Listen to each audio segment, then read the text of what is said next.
Okay, we're going to get started. It's 9 o'clock. Should we have all the lights off again? Was that comfortable last time? Is it easier to see? Okay. Today's class is on reason and emotion. Let's look at what we're going to do. We're going to define and explore what reasoning is. We're going to learn about artificial intelligence. We're going to discuss the reasonableness of believing in God. And then that pretty much covers what Chapter 2 is about. So then we are going to start developing our proofreading skills, since that's part of our writing curriculum in this course. And we're going to go over some basic APA formats on the surveys. A lot of people indicated that they would like to review that more. The definition that the book gives of reasoning is the process of supporting a claim or conclusion on the basis of evidence. We're going to study evidence in Chapter 4, but that's not going to be part of what we write our next paper on, so let's get as much out of the reasoning chapter as we can. Wikipedia's definition is that it is associated with thinking, cognition, and intellect. Reason, like habit or intuition, is one of the ways by which thinking comes from one idea to a related idea. So it helps you string different ideas together to see the whole picture. For example, it is the means by which rational beings understand themselves to think about cause and effect, truth and falsehood, and what is good or bad. That is not saying that reason always gets you to a good outcome. There are evil villains out there who also reason to unleash their command. It's simply the way of thinking and calculating for an effective solution.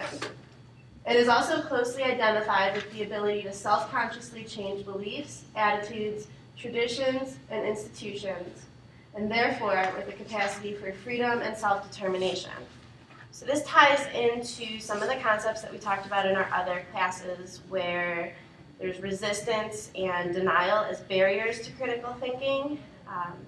The process of critical thinking is supposed to be fluid. It's supposed to allow you to change. It's not something that keeps you necessarily where you're at, unchanging. Critical thinking should help you develop, should help you change your ideas or make them broader or narrower if that's the goal. So I know that's a very wordy definition. There's a lot packed in there. Much like the definition of critical thinking, it's not a one-step, one-sentence kind of definition. It's a broad concept where you can literally watch hours of YouTube videos on it, believe me. For our own good, our reasoning is hardwired in a way that promotes the survival of our species. So there are certain things in our mechanics that make us reason a certain way, like don't jump into the middle of the ocean without a life preserver. There's fear wired into us of spiders and snakes and achy things that would normally have bitten us or caused plagues or diseases. There's a little bit of hard wiring as a human where you don't need to be taught to be a certain way. We have an in-class worksheet question number 1. Some of my in-class worksheet questions go along with the videos today, so I've written them out for you. So everybody take a look at that, and then we're going to watch a very interesting TED Talk. I really like how this one was put together. Everyone got the question in mind?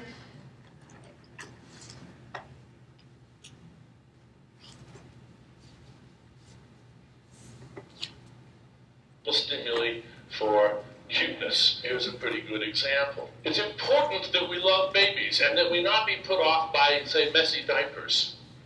So babies have to attract our affection and our nurturing, and they do.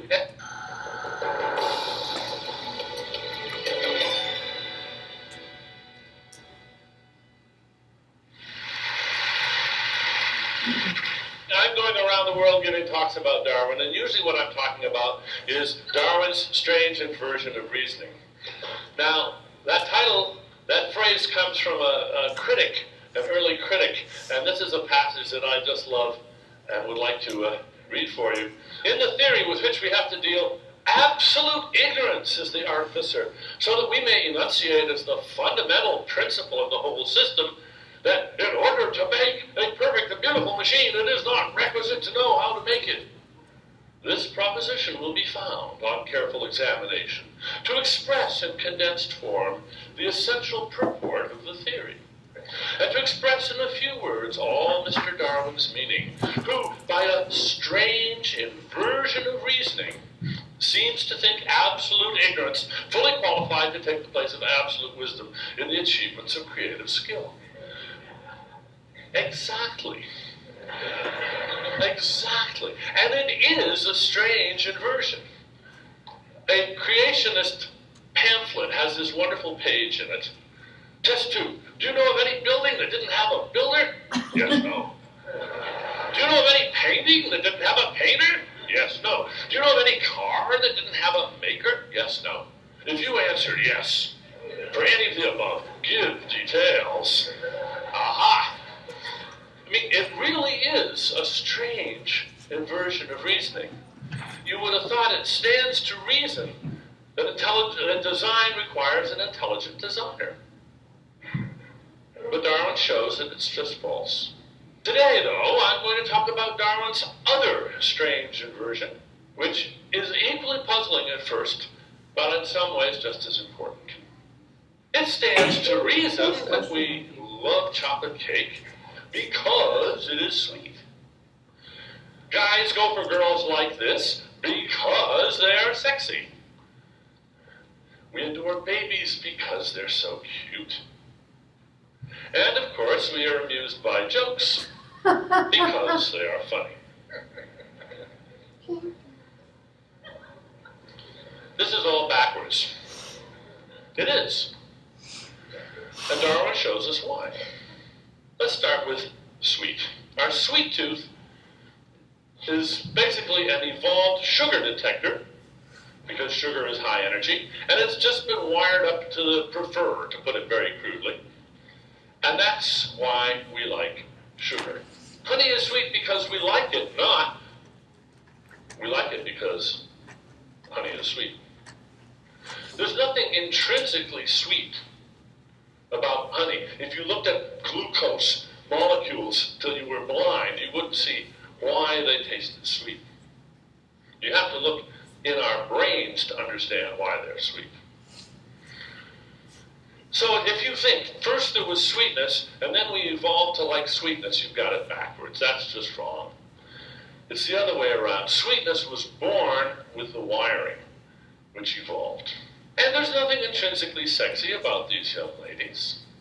And it's a good thing that there isn't. Because if there were, then Mother Nature would have a problem. How on earth to get chimps to mate?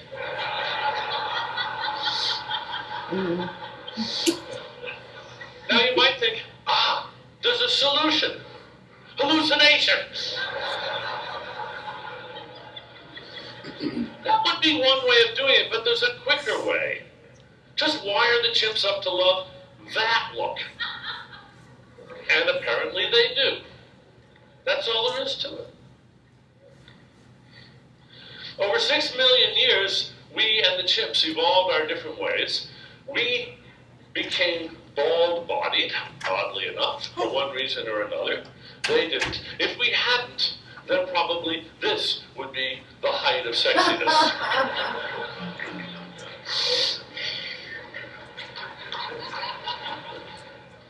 Our sweet tooth is an evolved instinctual preference for high-energy food. It wasn't designed for chocolate cake. Chocolate cake is a supernormal stimulus. The term is owed to Nico Tinbergen, who did his famous experiments with gulls, where he found that orange spot on the gull's beak, if he made a bigger, oranger spot, the gull chicks would peck at it even harder. It was a hyper-stimulus for them, and they loved it. What we see with, say, chocolate cake is it's a supernormal stimulus to tweak our Go ahead and design sign in, and wiring. there's 2 And there's lots handouts. of supernormal stimuli. Chocolate And if you cake did the is one. scavenger hunt, There's lots of supernormal please hand that stimuli in. for sexiness, and there's even supernormal stimuli for cuteness. Here's a pretty good example. It's important that we love babies and that we not be put off by, say, messy diapers. So babies have to attract our affection and our nurturing, and they do. And by the way, a recent study shows that mothers prefer the smell of the dirty diapers of their own baby. So nature works on many levels here. But now if babies didn't look the way they do, if babies looked like this, that's what we would find adorable. That's what we would find. We would think, oh my goodness, do I ever want to hug that? This is the strange inversion. Well now, finally, what about funny? My answer is it's the same story. The same story. This is the hard one. The one that isn't obvious, that's why I leave it to the end, and I won't be able to say too much about it. But you have to think evolutionarily. You have to think, what hard job that has to be done, it's dirty work, somebody's got to do it, is so important to give us such a powerful inbuilt reward for it when we succeed. Now, I think we found the answer, I and a few of my colleagues. It's a neural system that's wired up to reward the brain for doing a grubby clerical job. Our bumper sticker for this view is that this is the joy of debugging. Now, I'm not going to have time to spell it all out, but I'll just say that only some kinds of debugging get the reward. And what we're doing is we're using humor as a sort of neuroscientific probe by switching humor on and off, by turning the knob on a joke. Now it's not funny. Oh, now it's funnier. Now we turn a little bit more. Now it's not funny. In this way, we can actually learn something about the architecture of the brain, the functional architecture of the brain. Matthew Hurley is the first author of this.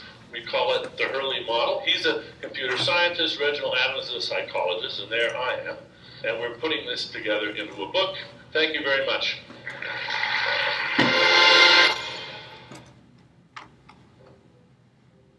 Hi, Watson. Annabelle, your birthday. Okay. I lost my stack of papers I was handing out to people.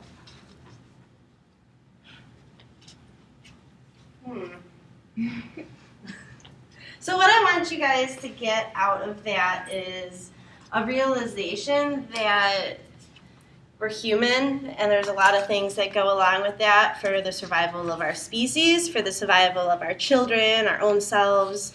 The way we think isn't just a blank slate. There's certain goals in mind as a living creature that might control what we think. For example, babies being cute or certain foods being delicious, and at the same time other foods being disgusting.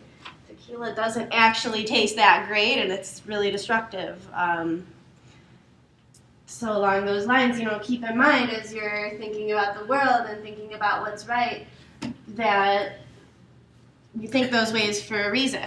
But also, like we got into our argument on the very first day of class about infidelity, not all of those desires should be chased. Part of morals and part of developing a society that's good for everybody and not just ourselves is suppressing some of our human nature and some of our human desires for a better purpose that we need to really mature and think about in order to understand, because it doesn't gratify us in that instant.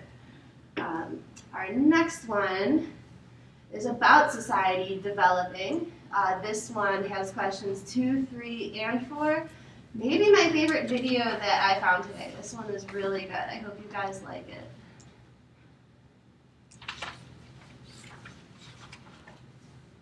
Arguments to changes I need in to the way that stop downloading the links while I'm in the middle of it, 'cause it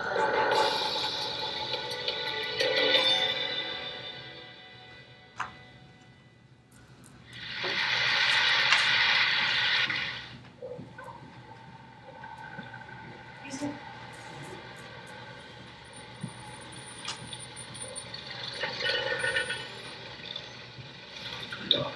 Okay. That shouldn't be like reason appears to have fallen on hard times. Popular culture plumbs new depths of dump. I'm sorry, I'll just take a quick look at this.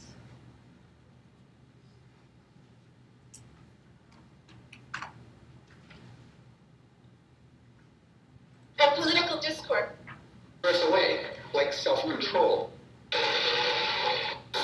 That was so weird. We're back on.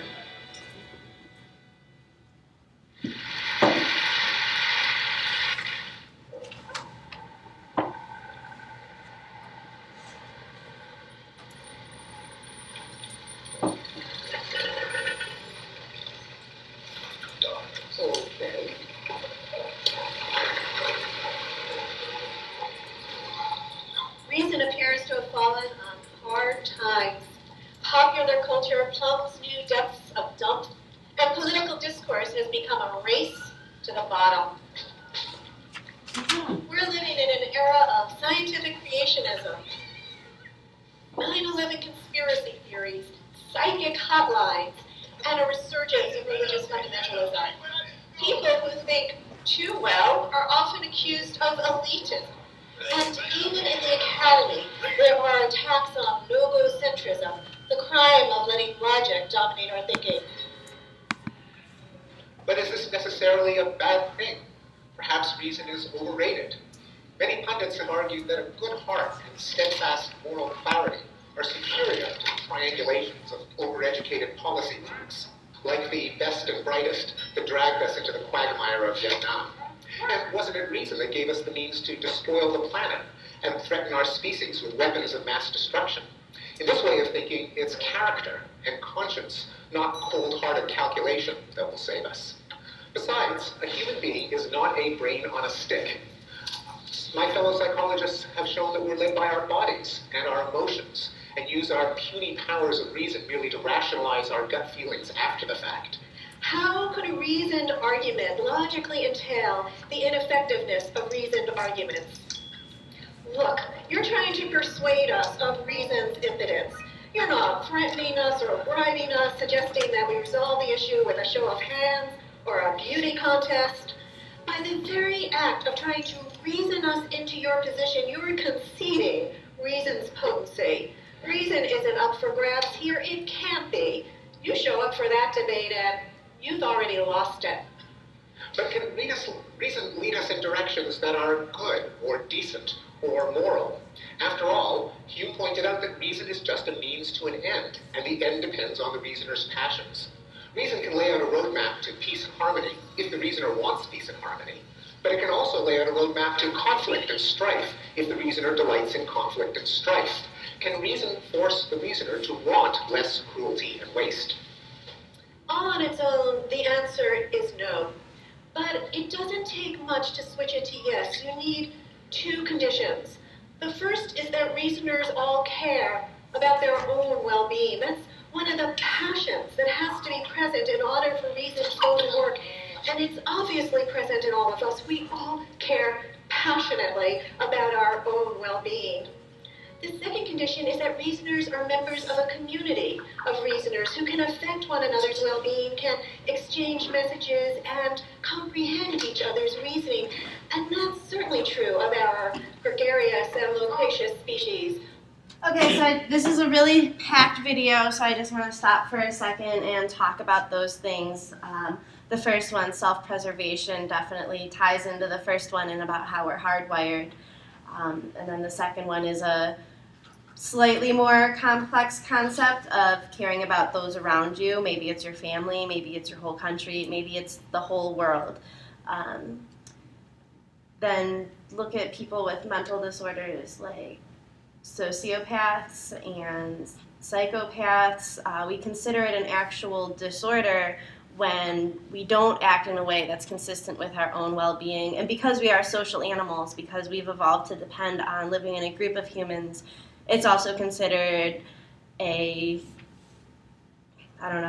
disease, a problem with how we are working if we are living life in a way that's inconsistent with the well-being of those around us. Of course, we do break off into our tribes and our countries and our social groups, and might not look out for the better of others at the protection of our own group.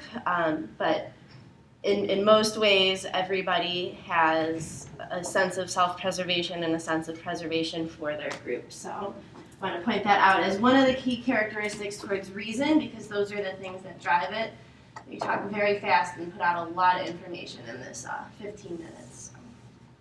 Well endowed with the instinct for language. Well, that sounds good in theory, but has it worked that way in practice?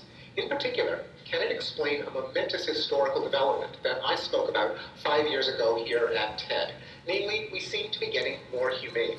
Centuries ago, our ancestors would burn cats alive as a form of popular entertainment. Knights waged constant war on each other by trying to kill as many of each other's peasants as possible.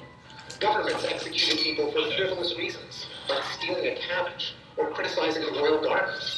The executions were designed to be as prolonged and as painful as possible, like crucifixion, disembowelment, breaking on the wheel.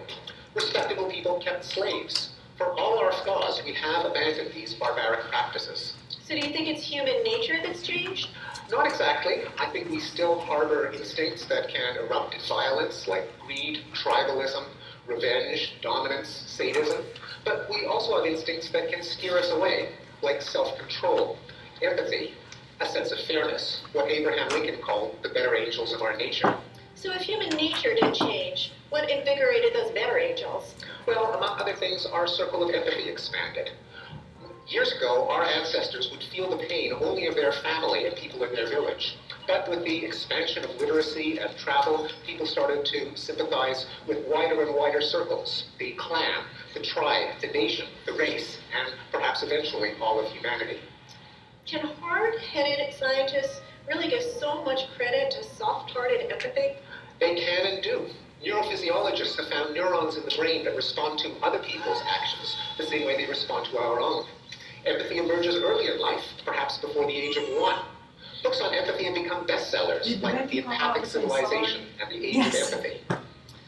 I'm all for empathy. I mean, who isn't? But all on its own is a feeble instrument for making moral progress.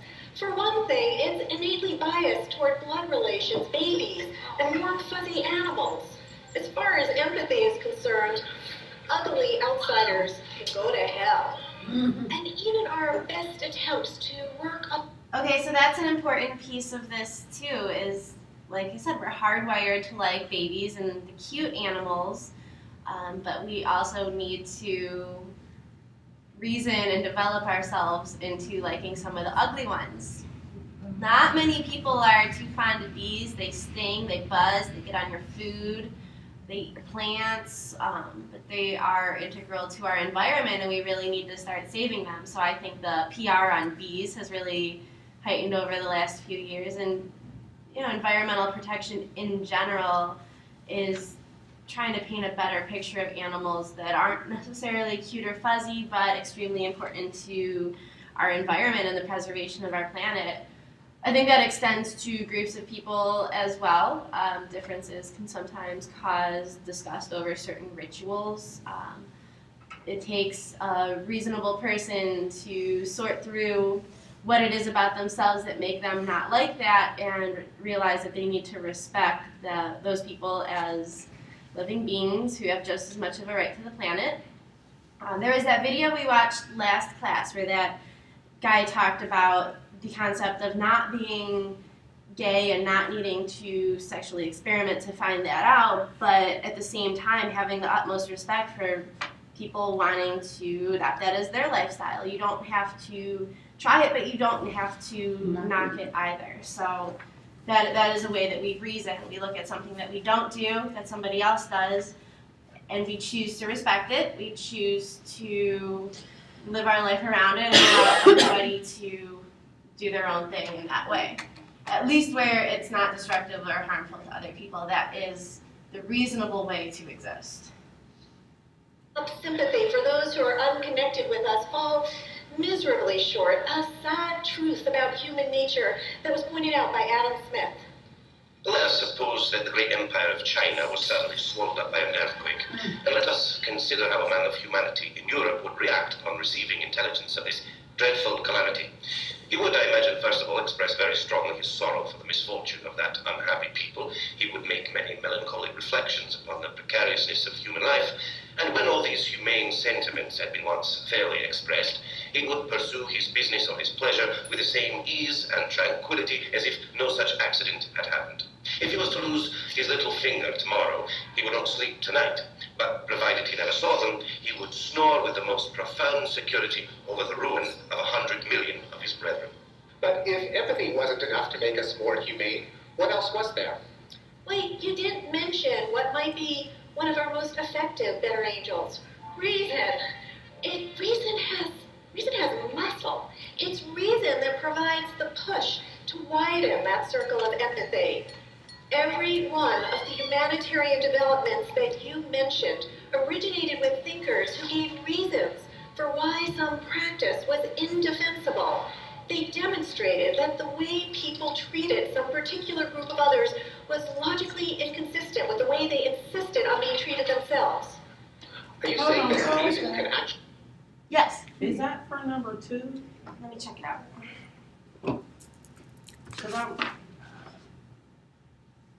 It says summarize the reasonable argument against torture and grotesque executions as cited by the animated TED Talk.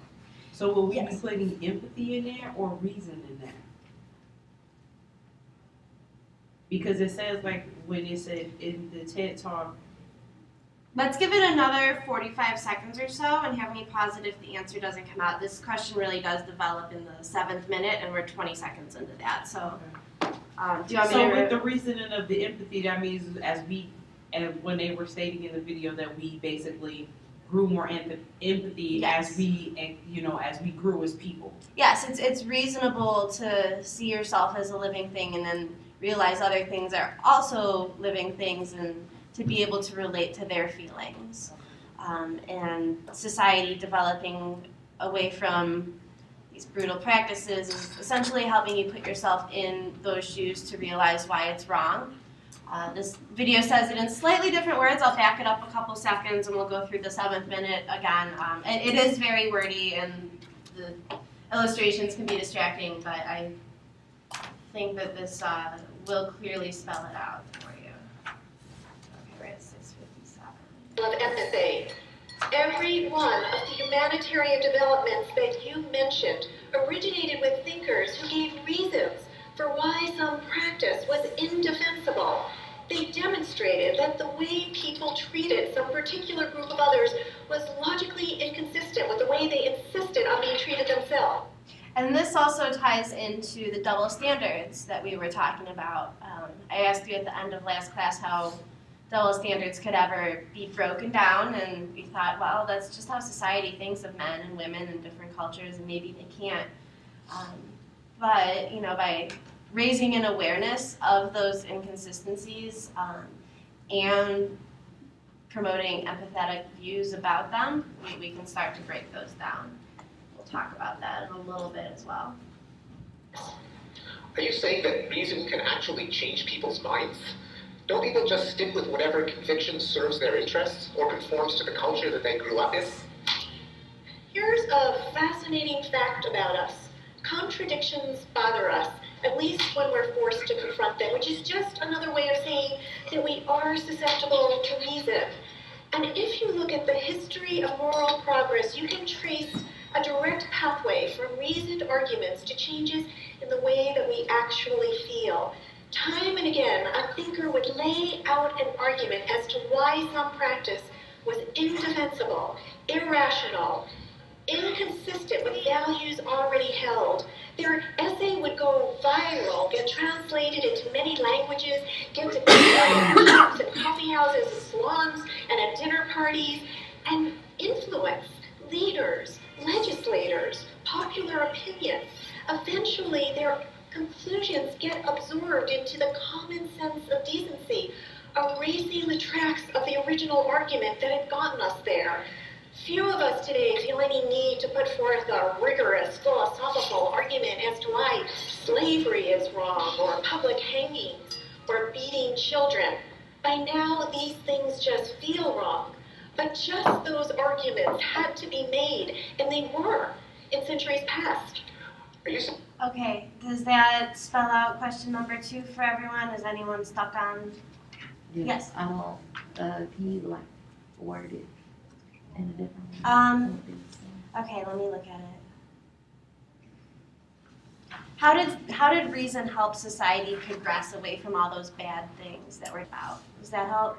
Mm-hmm. Okay. Thank you.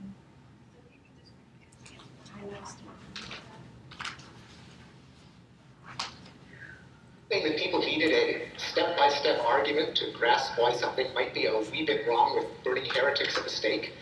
Number 3 is going to be specifically talked about. The argument against brutal torture and hangings and all that is going to be worded, very directly to that question. So, you can kind of piece it together through what we've been through, but it will be directly spoken to. French theologian Sebastian Castellio making the case. Calvin says that he's certain, and other sects say that they are. Who shall be judged? If the matter is certain, to whom is it so? To Calvin? But then, why does he write so many books about manifest truth? In view of the uncertainty, we must define the heretic simply as one. I'm sorry, this isn't it. And if then we're going to kill heretics, I was like, the I'm logical sorry. outcome will be a war of extermination, since each is sure of himself. Or with hideous punishments like breaking on the wheel? The prohibition in our Constitution of cruel and unusual punishments was a response to a pamphlet circulated in 1764 by the Italian jurist Cesare Beccaria. As punishments become more cruel, the minds of men, which like fluids always adjust to the level of the objects that surround them, become hardened, and after 100 years of cruel punishments, breaking on the wheel causes no more fear than imprisonment previously did. For a punishment to achieve its objective, it is only necessary that the harm that it inflicts outweighs the benefit that derives from the crime. And into this calculation ought to be factored the certainty of punishment and the loss of the good that the commission of the crime would produce. Everything beyond this is superfluous, and therefore tyrannical. But surely anti-war movements depended on mass demonstrations and catchy tunes by folk singers and wrenching photographs of the human costs of war. No doubt, but modern anti-war movements reach back to a long chain of thinkers who had argued as to why we ought to mobilize our emotions against war, such as the father of... Our next question is going to be coming at the very end of the video, so in about 4 minutes or so you can relax on the question for a bit. modernity, Erasmus. The advantages derived from peace diffuse themselves far and wide and reach great numbers. While in war, if anything turns out happily, the advantage redounds only to a few, and those unworthy of reaping it. One man's safety is owing to the destruction of another. One man's prize is derived from the plunder of another. The cause of rejoicings made by one side is to the other a cause of mourning. Whatever is unfortunate in war is severely so indeed, and whatever, on the contrary, is called good fortune is a savage and a cruel good fortune, an ungenerous happiness deriving its existence from another's woe. But everyone knows that the movement to abolish slavery depended on faith and emotion. It was a movement spearheaded by the Quakers, and it only became popular when Harriet Beecher Stowe's novel, Uncle Tom's Cabin, became a bestseller. But the ball got rolling a century before. John Locke bucked the tide of millennia that had regarded the practice as perfectly natural. He argued that it was inconsistent with the principles of rational government. Freedom of men under government is to have a standing rule to live by, common to everyone of that society, and made by the legislative power erected in it. A liberty to follow my own will in all things where that rule prescribes not to be subject to the inconstant, uncertain, unknown, arbitrary will of another man, as freedom of nature is to be under no other restraint but the law of nature. Those words sound familiar. Where have I read them before? Ah, yes. If absolute sovereignty be not necessary in a state, how comes it to be so in a family? Or if in a family, why not in a state? Since no reason can be alleged for the one that will not hold more strongly for the other. If all men are born free, how is it that all women are born slaves? As they must be, if being subjected to the inconstant, uncertain, unknown, arbitrary will of men be the perfect condition of slavery. That sort of co-option is all in the job description of reason. One movement for the expansion of rights inspires another because the logic is the same. And once that's hammered home, it becomes increasingly uncomfortable to ignore the inconsistency. In the 1960s, the civil rights movement inspired the movement for women's rights, children's rights, gay rights, and even animal rights. But fully 2 centuries before, the Enlightenment thinker Jeremy Bentham had exposed the indefensibility of customary practices such as the cruelty to animals. The question is not, can they reason, nor can they talk, but can they suffer? And the persecution of homosexuals. As to any primary mischief, it's evident that it produces no pain in anyone. On the contrary, it produces pleasure. The partners are both willing. If either of them be unwilling, the act is an offence totally different in its nature of effects. It's a personal injury. It's a kind of rape. As to any danger exclusive of pain, the danger, if any, must consist in the tendency of the example. But what is the tendency of this example? To dispose others to engage in the same practices. But this practice produces no pain of any kind to anyone. Still, in every case, it took at least a century for the arguments of these great thinkers to trickle down and infiltrate the population as a whole. Kind of makes you wonder about our own time. Are there practices that we engage in where the arguments against them are there for all to see, but nonetheless we persist in them? When our great-grandchildren look back at us, Here we go. will they be as appalled by some of our practices as we are by our slave-owning, heretic-burning, wife-beating, gay-bashing ancestors? I'm sure everyone here can think of an example. I opt for the mistreatment of animals in factory farms. The imprisonment of nonviolent drug offenders and the toleration of rape in our nation's prisons. Scrimping on donations to life-saving charities in the developing world. The possession of nuclear weapons. The appeal to religion to justify the otherwise unjustifiable, such as the ban on contraception. What about religious faith in general? I'm not holding my breath.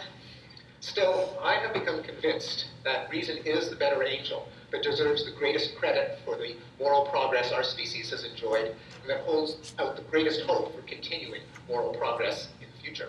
Does anyone need to see those again? Our friend, I'll go back. detect I know the they flaw go here in this really argument. Just Down and infiltrate the population as a whole. Kind of makes you wonder about our own time. I opt for the mistreatment of animals in factory farms. The imprisonment of nonviolent drug offenders and the toleration of rape in our nation's prisons. Scrimping on donations to life-saving charities in the developing world. The possession of nuclear weapons. The appeal to religion to justify the otherwise unjustifiable, such as the ban on contraception. I would also like to add how evident climate change is becoming and how slowly countries are adapting if it's truly such an emergency. The future might really hate us for that one. Wait a minute. Yes. I'm lost. What? What's up? Okay, it says name 2 of the modern day practices that the animated TED Talk predicts that will appeal future Appall. Appall. Oh, excuse me. Appall. So they would be appalled by Our nuclear weapons, what we're letting happen in prisons, our factory farms. Yes, that one word really changes the answer. Do you need a... No, I was just trying to so it was just giving Not a appeal, list. appall. Like, what are they going to be disgusted with? Like, when we look back and we see how women and children and slaves and animals and homosexuals, I think those are their 5 examples. When we look back on those things and we're like, oh, that was so bad. How could our parents and grandparents do that? They're predicting here's some things that we still have some room left to grow. Like, once these are solved in the future and they look back on how we're acting and knowing that we're wrong in doing so, they will be appalled. What about religious faith in general? I'm not holding my breath. Still, I have become convinced that reason is the better angel that deserves the greatest credit for the moral progress our species has enjoyed and that holds out the greatest hope for continuing moral progress in the future. And if, our friends, you detect a flaw in this argument, just remember you'll be depending on reason to point it out. The end of that one. Do you guys like that one? Very distracting. Yeah. Too much information in short of time. It was. That's why I tried to pause it a lot. and But I go did over want the to concepts. point out, how do they figure that's just, I don't know, it still bites my butt and I don't like it and I really don't care what people think. I don't think that civil rights has anything to do or any shape or form to do with gay rights. And I read that article in Time Magazine and that just fired me up because that's 2 different levels of playing field when you think about it. And how can you basically compare civil rights to gay rights? And I felt like that was completely wrong on that aspect. Because I remember reading that article in Time Magazine. It was a thick article. How they were saying that it's comparable to civil rights. And it's not comparable to civil rights. Okay, what are some of the problems that you thought the civil rights movement had to overcome that the gay movement does not have to overcome? Is it a matter of degree or is it the specific? I think it's a specific underlying tone because at the end of the day, civil rights was, basically we couldn't do, as African Americans, we couldn't use the same bathroom. We couldn't drink from the same water fountain. We couldn't eat in the same facilities. Because you're gay, that does not stop you from eating in the same facility. Because you're gay, that does not stop you from using a certain bathroom. We don't see like, oh, you're gay, you can't go to that bathroom. We don't, Actually, let me counter this just to get a class argument going that the gay rights is LGBTA, so it covers the transgender, and they have a lot of bathroom issues right now. Yeah, because say if you're a girl and you want to be a boy, they can't use the boys' bathroom. If you're a boy wanting to be a girl, they can't. You know what? But using the bathroom, I don't feel like if you are transgender, and I know people who are transgender, how would you know if you walked into a woman's bathroom? I wouldn't know if you're transgender. I mean, a lot of transgender people walk around here and don't look. And like I think they're that's one of the transgender. big differences is you can walk around and you can be gay and people don't necessarily know unless you want to flaunt it. You can't walk around and be a different race and not have that. Right, that was just like, if we lived in the South and it was still civil rights, I still could not walk in your bathroom, whether if I was dying, my kidneys were about to fall out my body because I had to go to the bathroom. They wouldn't care. You're gonna go outside. I wouldn't care if somebody's transgender or if you're in the LGBT and you want to use the bathroom and you walk into a woman's bathroom. If I'm looking at you, I probably would be thinking that you're a woman. I'm not gonna walk in the stall with you. Oh, wait a minute. Let me make sure that you are a female. I would say when people are transitioning, because I've seen a couple that were around on my last campus, there were men transitioning to being women, and there's some awkward physical phases to it where they do still have facial hair, they do still have a gruff voice, they're taking hormones, so they are growing breasts, they are starting to get a softer appearance. There's some physical characteristics there, as well as women who haven't been able to have their mastectomy yet that are clearly taping down their breasts, but they still show from their shirt. They have short hair, but they're not coming in with facial hair. I think there are some physical characteristics for that sector of the community. But if you are just looking at it as homosexual individuals, they do have the option to dress normally, don't want to use the phrase normal, but to dress gender specific. Yes, you can dress any way you want to. I wouldn't stop you from dressing any way you want to if you're more comfortable wearing women's. So by golly, be you. It's your money. You can spend it however you want to. But I just feel like you comparing that to civil rights, there's not a comparable because nobody is standing outside the bathroom right now telling LGBT people that you can't go in this bathroom because you look a certain way. I'm like, it was obvious in civil rights. It was a sign that said no colors allowed. You can't walk into that bathroom. You can't go in there. You can't use this restroom. You can't go in this diner. It was there. You were not allowed. And even if I walked in, I could have been persecuted. I could have been hurt. Nobody's gonna. Now I'm not saying everybody, but I have seen that people are brutally hurt or brutally attacked for their own beliefs and their own genders, and I feel like that is not right. Now that I do believe that that's not right, but just to say that you're going through as much as you're going through with civil rights, I didn't see people in the LGBT community when they were protesting getting bit by dogs and sprayed with fire hoses because they wanted to be married. It's still not, I don't feel that you can compare that to that because it's different times. It surely is. It was harsher back then. As far as what was allowed to fly in a society, things are much less organized. What about losing your job as a kindergarten teacher because you're homosexual and you appeared on the news in a protest speaking out for it? There's problems in the workplace. There definitely is violence. Sort of like the Shepherd case, where he was gay and everybody thought he was going after this guy, but he wasn't, and he ended up getting hung and hit and burned.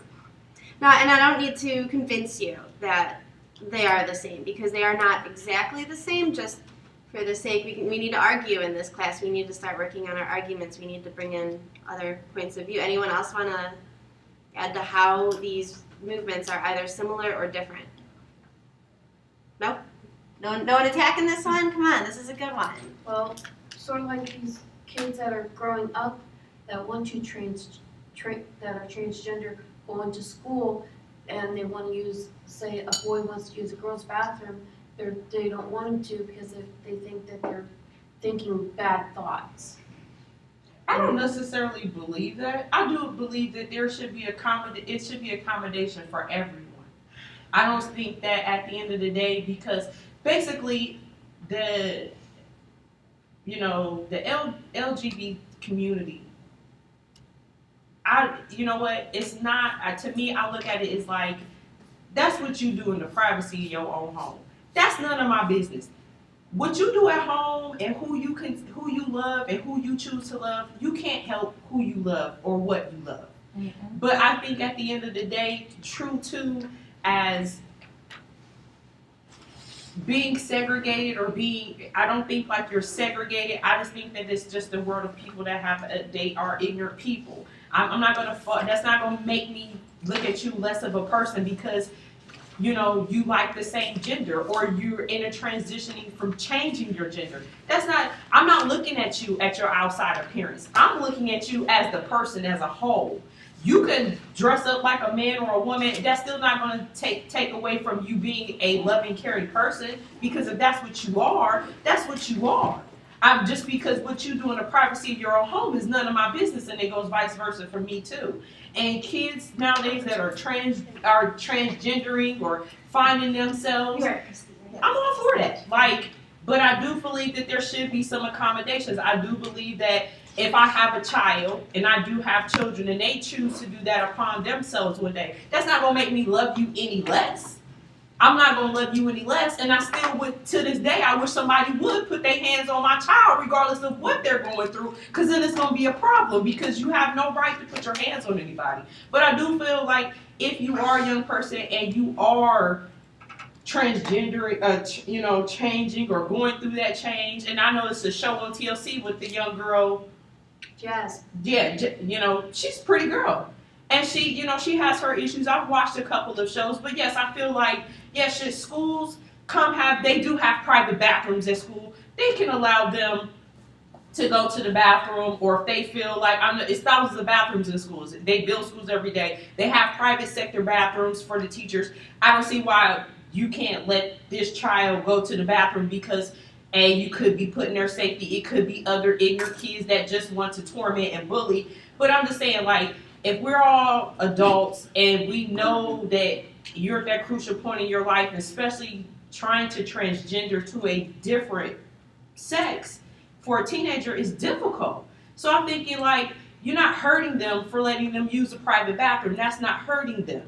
Regardless if they're transitioning to be a female or a male, that's not hurting them to go to a different bathroom or to escort them, hey, look, we know you're having these type of problems. It should be addressed. And I think also that the parents should address it too. The parents' money tax dollars is going right into that school like anybody else's. And if I feel like if my kid ain't being educated or my kid or safety is in jeopardy, my money is funding this school. So why not go talk to it? Why not protest it? But I just feel like at some aspect, I just don't like the fact that you compare that to civil rights. I don't. I'm sorry. I don't.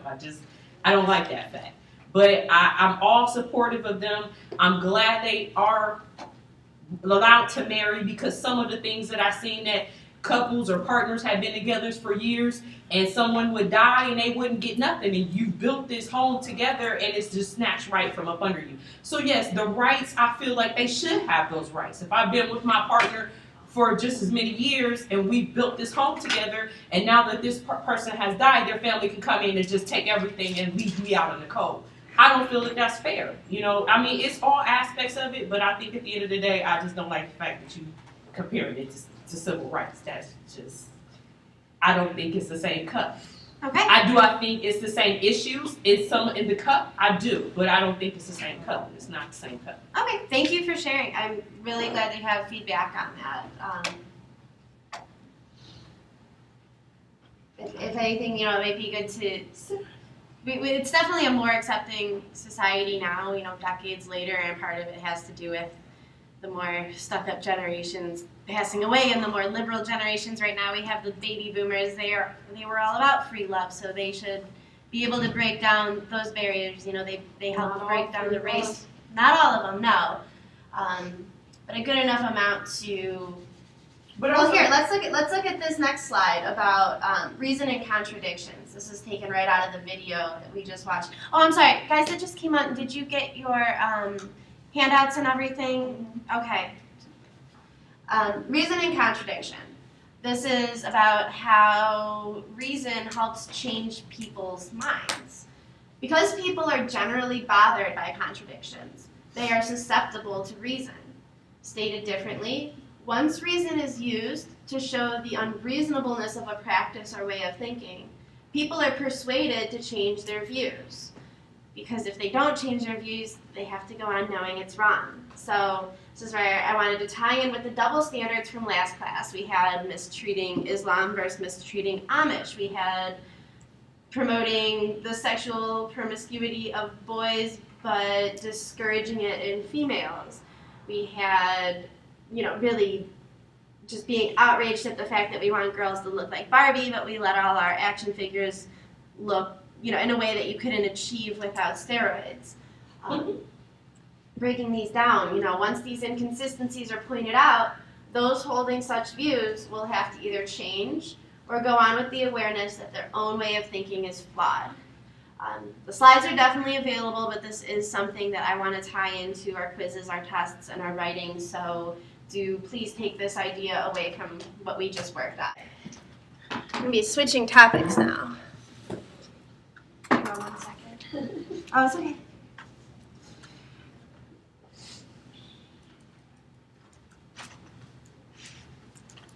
And I do put the PDFs of these up on Blackboard under Student Resources. It has a little folder for each week, so it's 2 classes in each folder. I'm putting our scavenger hunt exercises up there, our in-class worksheets, my slides for the classes that I record, which has been this one and the last one so far. I'm putting the link to the YouTube video of it up there, so everything will be available to review. We talked about this before some of you guys got here. Do not follow or use anything else on Blackboard other than the student resources and the syllabus that I have added. There's assignment layouts and there's quizzes that were left over just from the template for this class. Look at my syllabus to refer to anything that we'll be doing. I'm going to be picking a new topic for our next writing assignment because I noticed that the one the school provided me is for Chapter 6 and we're going a little bit more slowly through the text. So I'll discuss everything that we need to do step by step. Don't do any extra work with what's on Blackboard. Everything will be discussed in class. And So don't worry about the terms and... No, I am making a study guide for you guys for your first quiz. That'll be posted. I will basically hand you everything. I'm working from my computer at home, printing the things out. I'm recreating the class for myself, and I didn't realize the terms are they all the book definitions up online? Okay, I'll have to check that out. I've been making my own study guide for them, so might save myself some typing. Okay, are we good on this slide? Okay.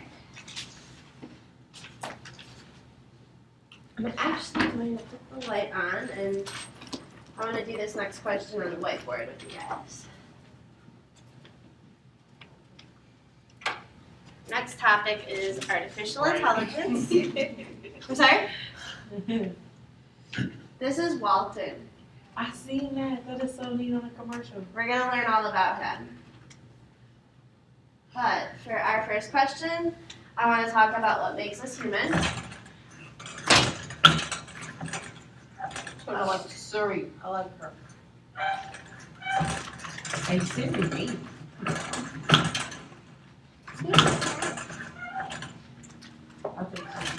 How does this go up?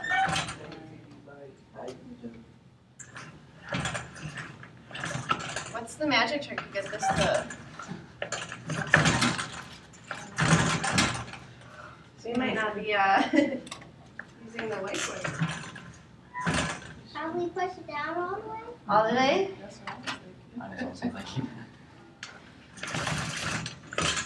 No, it's just the way.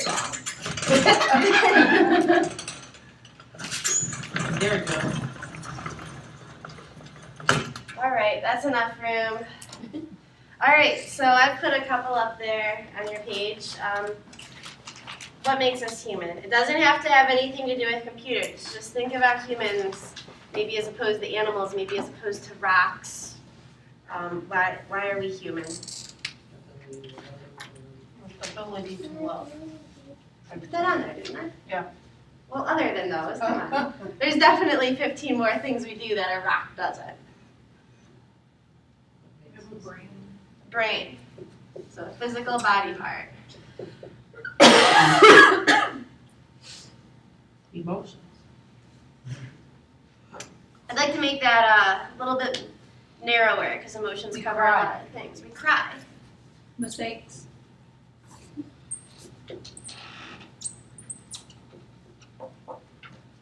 What else? Are we writing it down? Yeah, I mean, definitely I want to do this as a class because 15 is a lot to think of on your own and I think it's kind of boring, so let's all brainstorm. Which this. number? Yeah, there's 15 lines on Oh, it, yes. We're on Okay. Yeah, free will. free will. Ouch. We eat. We eat. So another physical thing that we need. What else is there about We us? sleep. Sleep. We laugh.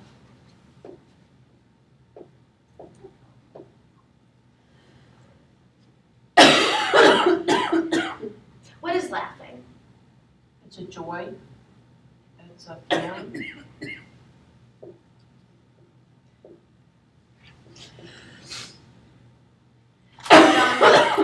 It's also a physical thing, right?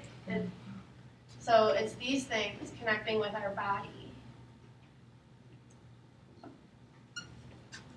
Unless it's a bad joke, then we might laugh in our heads. What? Anger. Anger. That's awesome. Thank you. So that would be maybe an emotion. So there's a wide range of emotions. All of them make us human. That's why I didn't want to put just emotion. There's so much more we can squeeze out to get to our 15. Anything else? Jealousy. Jealousy.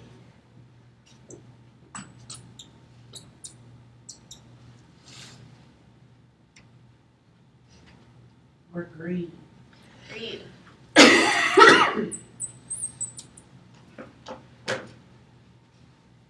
Greedy. It's the same as greed.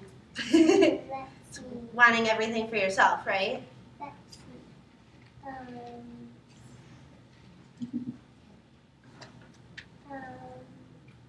We sleep. Yes. Okay. Burp. We burp. We do. I think all people burp. All right, 4 more. Come on. We fight. Fight.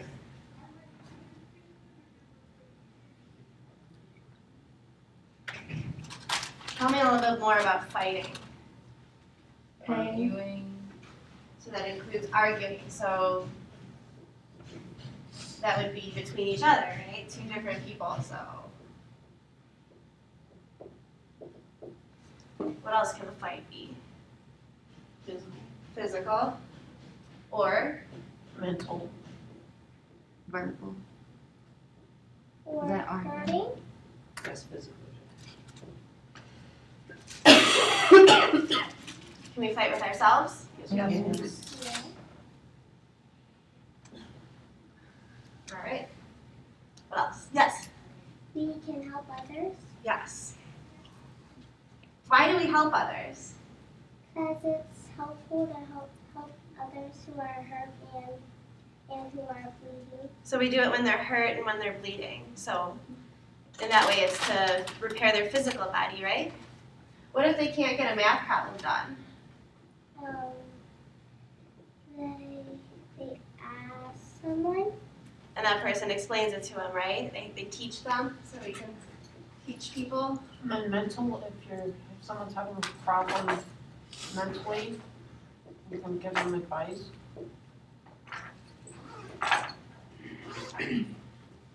Which is sharing an experience, right? Mm-hmm.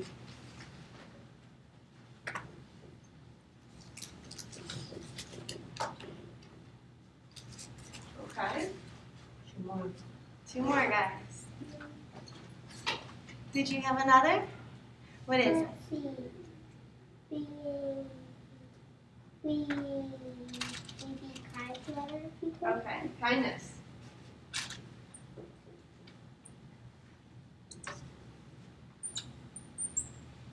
Who's got the last? Judge. What was that? Judge. Judge. Explain to me what judging is. When you feel like you can have an opinion about what someone else's lifestyle is. So you opine on a topic. It might be their lifestyle. What other things could you judge? Their way, their physical looks. Okay. So there is 15. My slides are hidden right now, but for the next part of this, let's circle everything that a computer can't do. What can't a computer do? Cry. Computer can't cry. Sleep. Oh, they can't sleep. Right? They recharge. They get turned off for a little while. They get rebooted. So Get jealous. They can't hurt. they can't get jealous. They can hurt because it could burn up and then mess up everything. And they can fight because aggression is a form of data entry stuff. They A can't computer, burn. a computer can fight? Okay, tell us more about that. They can't. Because it's you said aggression, and that is a new term that I'm learning in Java because it's to put 2 and 2 together.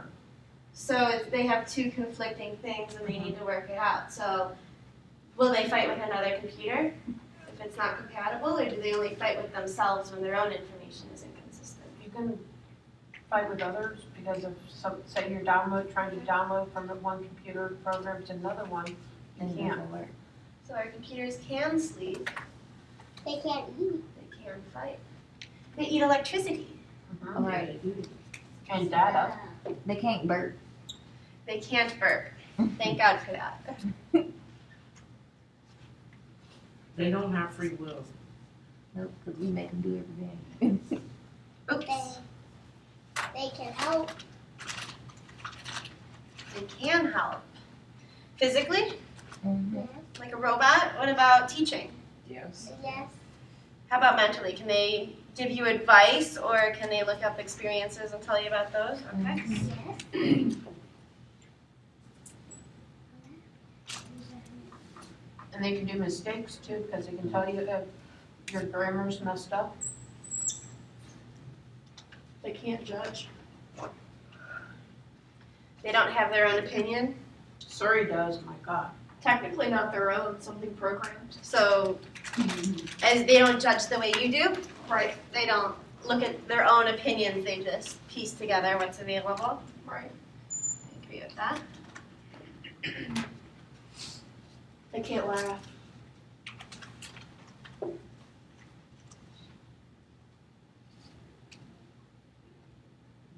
They can't grieve. Can computers grieve? Not so far I've written on that yet. I'm taking Java programming and I'm like, oh, aggression. They do have a brain though. Computers are smart. Mm-hmm. So if they fight, can they feel anger? No. I don't think so. I don't think so, but Because it's a feeling. Yeah, but Computers the- can get angry. Well, fighting is an act, and then I wanted to expand it towards, what causes it, what do we fight about, but I guess when their codes don't match, they will duke it out. Yes? Computers can get angry. They can get angry? Who agrees? I don't know. Who disagrees? Okay, why can't computers get angry? Because they have no emotion. Right. Okay. What do you think a computer does when it gets angry? They're like shut off. I Okay. think so too. I was about to say the same thing. So the computer might overload and get frustrated? You're right.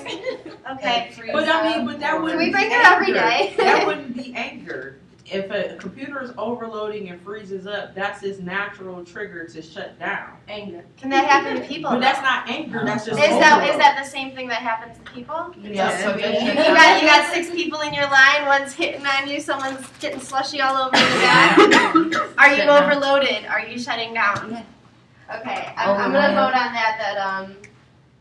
I give it. Our anger response might be the same thing that causes. Kindness, I don't know if it can, but sometimes if you're doing a good job on a program, they'll give you congratulations, good job, it worked. Okay. Anyone? Is the computer actually being kind? Does the computer have the ability to be kind? I think this. You think a maybe? Yeah. So that one, we're not sure. Maybe the programmers wanted us to be rewarded. Maybe the computer itself is grateful it's not getting overloaded and being made angry at that moment. Okay. So, here's just an example of how we perceive computers to be working. And it's not just computers, it's machines too, our coffee maker, factory machines that assemble our sweaters. It's a whole array of physical items linked up to a mysterious world of microchips, which I don't understand very well, but they get the job done. I'm learning. I'm doing Java programming right now. Well, it's the place to be. There's a lot going on in the field. You should like this next section. Okay. You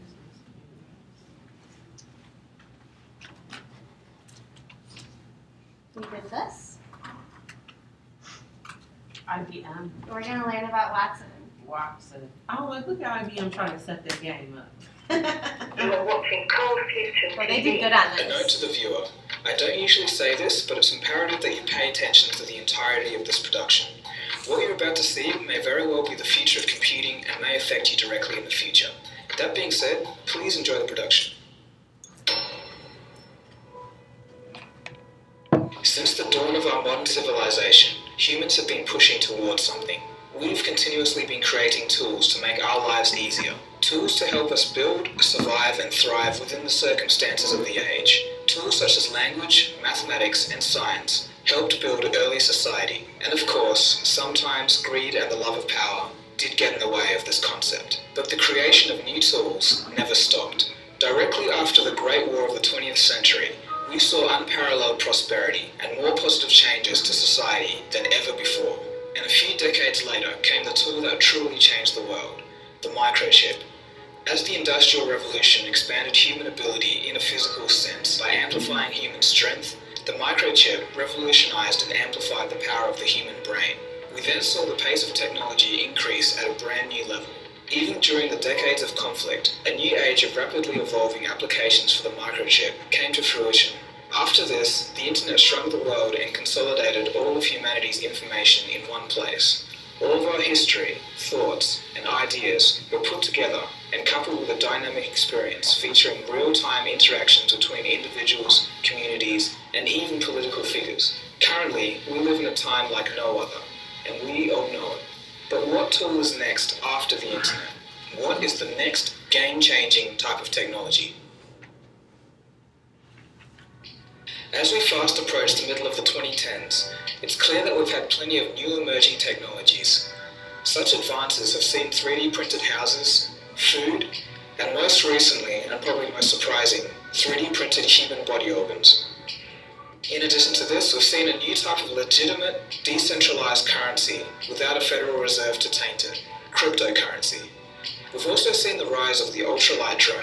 Its applications span from surveillance to civilian uses. With the aid of the smartphone, drones can perform incredible feats unimaginable to the common consumer just a decade ago. And to top it off, we have the rather dexterous robots recently brought under Google's wing.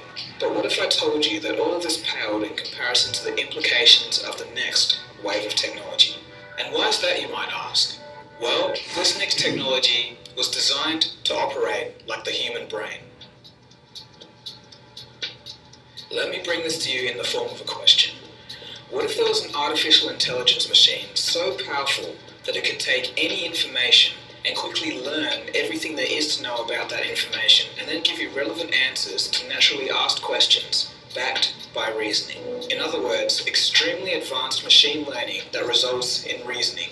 What if this machine could aid in finance, scientific research, healthcare, provide business solutions, revolutionize the food industry, and much more? So what am I talking about exactly here? Welcome to the world of IBM Watson. So what is it? Watson, at its core, is a supercomputer, but the genius is really in the software. It was hand-built by IBM and has cloud computing in mind. In a nutshell, it's the cutting edge of artificial intelligence, many levels above anything we've seen before. So you might be thinking, how is this any different to Google or Google Now? Well, please pay close attention here, because this is where your discovery begins. The best way to highlight the massive implications of this artificial intelligence is to show you a demo. I want you to take particular note of the steps that the system is taking. So one of the prototype systems that we're building is something we call the debater. We give it freewheeling understanding of large bodies of information like Wikipedia, and we ask the computer, with no human intervention, construct arguments, pro and con, on any subject we throw at it.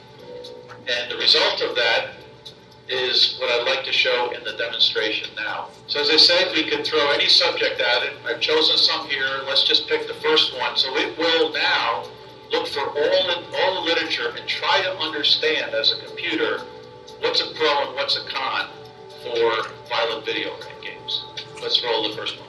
Scanned approximately 4 million Wikipedia articles, returning 10 most relevant articles. Scanned all 3,000 sentences in top 10 articles. Detected sentences which contain candidate claims. Identified borders of candidate claims. Assessed pro and con polarity of candidate claims. Constructed demo speech with top claim predictions. Ready to deliver. So I just want to point out that that machine just named all the steps that it went through in order to come up with the answer that it's about to tell you. Those sound a lot like the flowcharts that we looked through in the first chapter that talked about the process of critical thinking, how we analyze, assess, and then employ a plan that we've come up with. This thing decided it was going to read all the relevant information, take the best pieces, analyze them, and construct its arguments based on that. So our computer is at a basic level thinking critically about the question that it was just asked. You have selected a topic. The sale of violent video games to minors should be banned. I would like to raise the following points in support of the topic. Exposure to violent video games results in increased physiological arousal, aggression-related thoughts and feelings, as well as decreased prosocial behavior. In addition, these violent games or lyrics actually cause adolescents to commit acts of real-life aggression. Finally, violent video games can increase children's aggression. On the other hand, I would like to note the following claims that oppose the topic. Violence in video games is not causally linked with aggressive tendencies. In addition, most children who play violent games do not have problems. Finally, video game play is part of an adolescent boy's normal social setting. Would you like to discuss another topic? So as you can see, if we can go to the final chart, again, completely unaided by humans, the system went through all of this knowledge and constructed and reasoned, quote unquote, on its own. Now think about what this means. It's no longer a game man versus machine.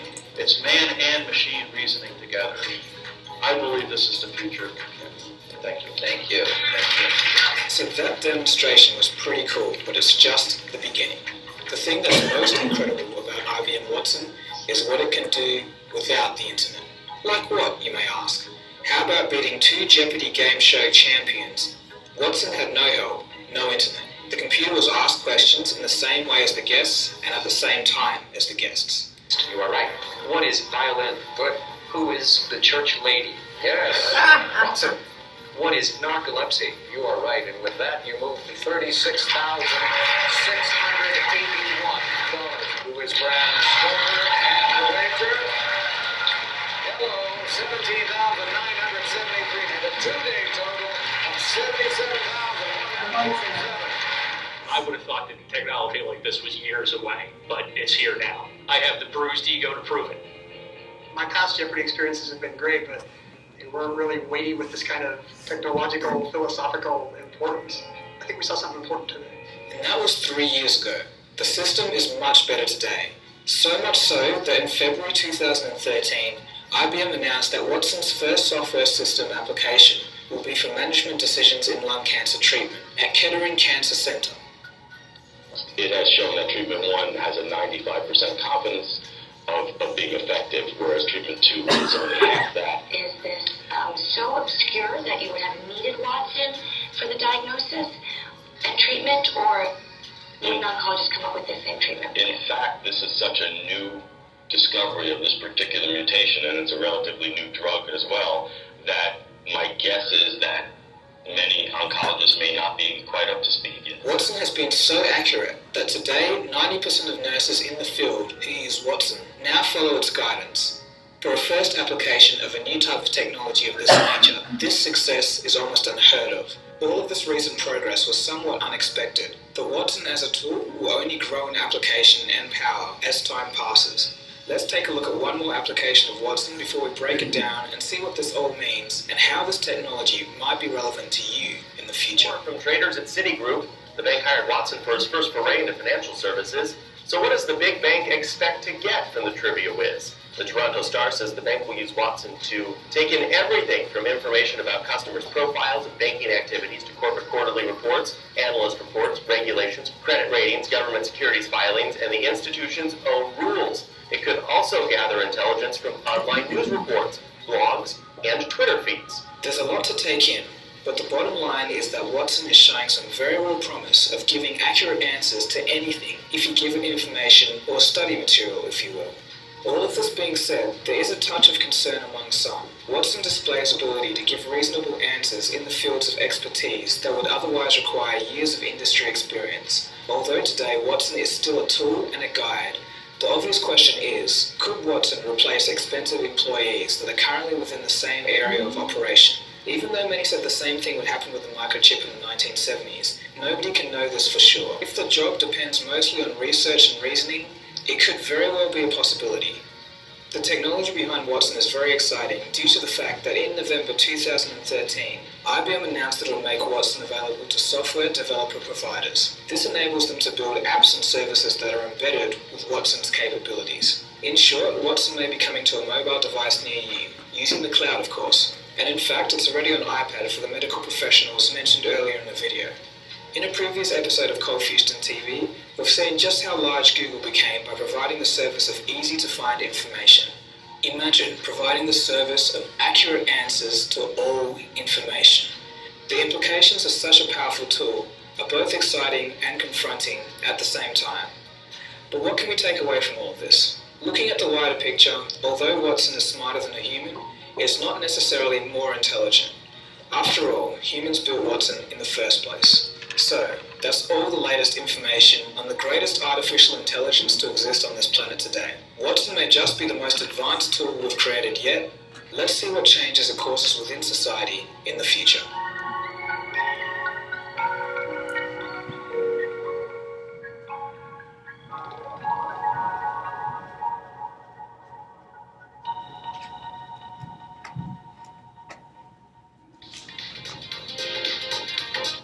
Technology, which I think most people should actually take a look at what's actually happening today. But, yeah. Alright, so that's Watson. How do we feel about him? I think it's dumb. Why is it dumb? Because it's very lazy. Doctors and everybody is just taking a little easy way out instead of trying to fix the problem themselves. I don't think that's true.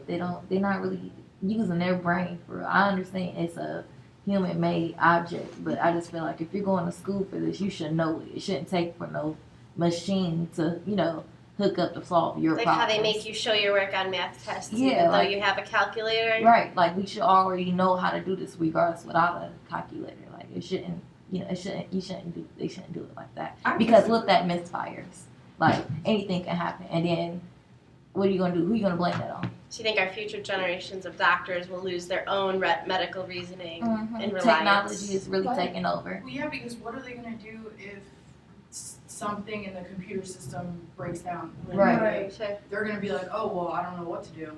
But even if it is broke down, what if they give the wrong cause to what's wrong with somebody, and that's not really what's wrong with them? I don't think that what they're trying to say with the Watson and it being in the medical field, I don't think that I personally would, I think they would use it as a reference, not as something as a diagnosis tool. Like a search engine. I would use it as a search engine. There are still a lot of diseases and a lot of, parasites and stuff that are having, that some symptoms may not be, plausible or helpful to a doctor or a nurse. So I think I like the fact that it's giving them options so you can basically back reference or check. I'm not saying not go, I don't think they should use it as basically as you're trying to cure me. I think it should be used more as a research tool, because a lot of signs and symptoms can basically look at one disease or one illness, but could have a totally different effect and be a totally different illness. So I would say use it as a reference tool,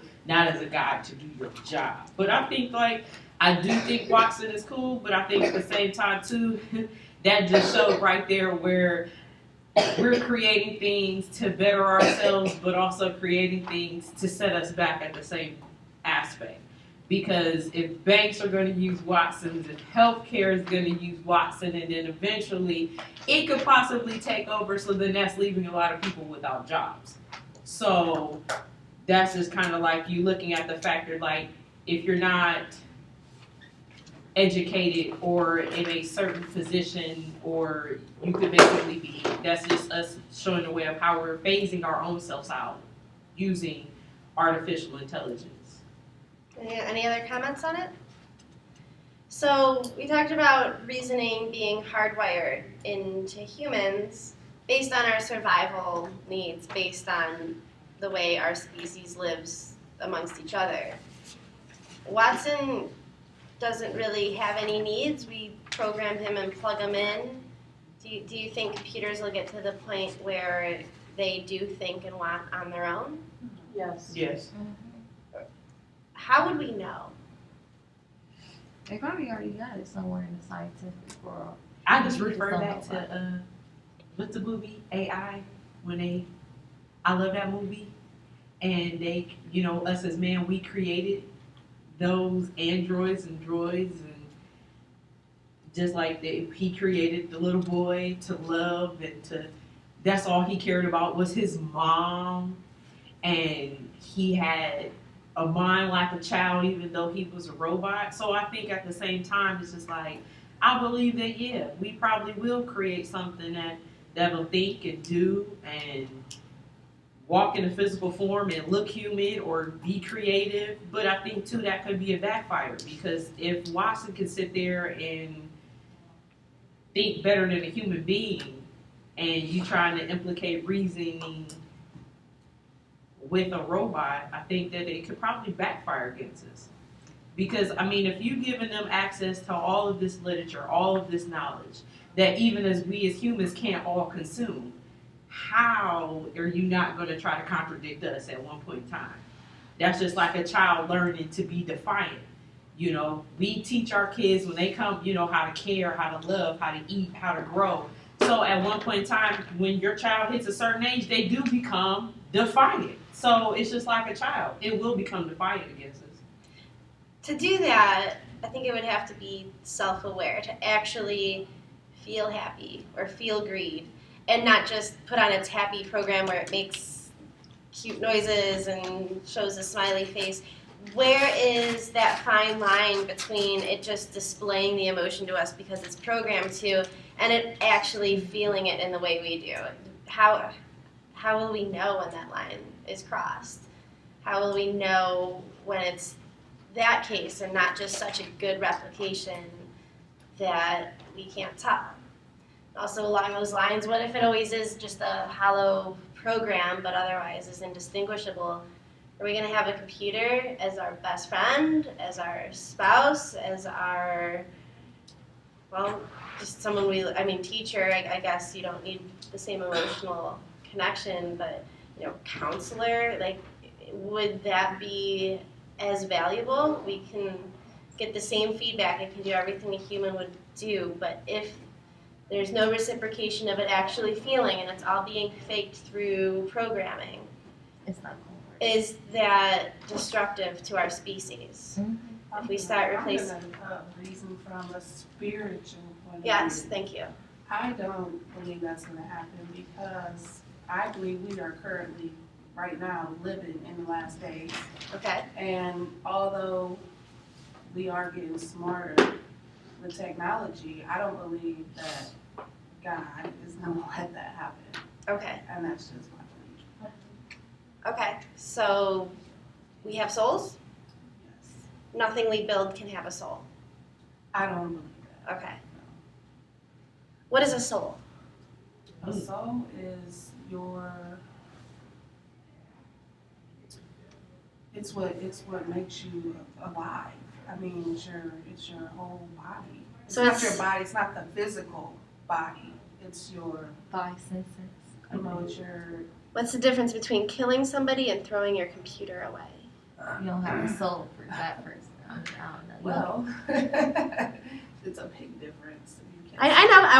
I want us to put it into words. I mean, I agree with you. I want to hear the words. I want this to be part of our discussion. So I think that's important. I mean, if you kill somebody, then you're committing a crime. Right, but in terms of that person, Oh. being killed versus the computer being unplugged thrown and thrown away. in the trash, what's the difference?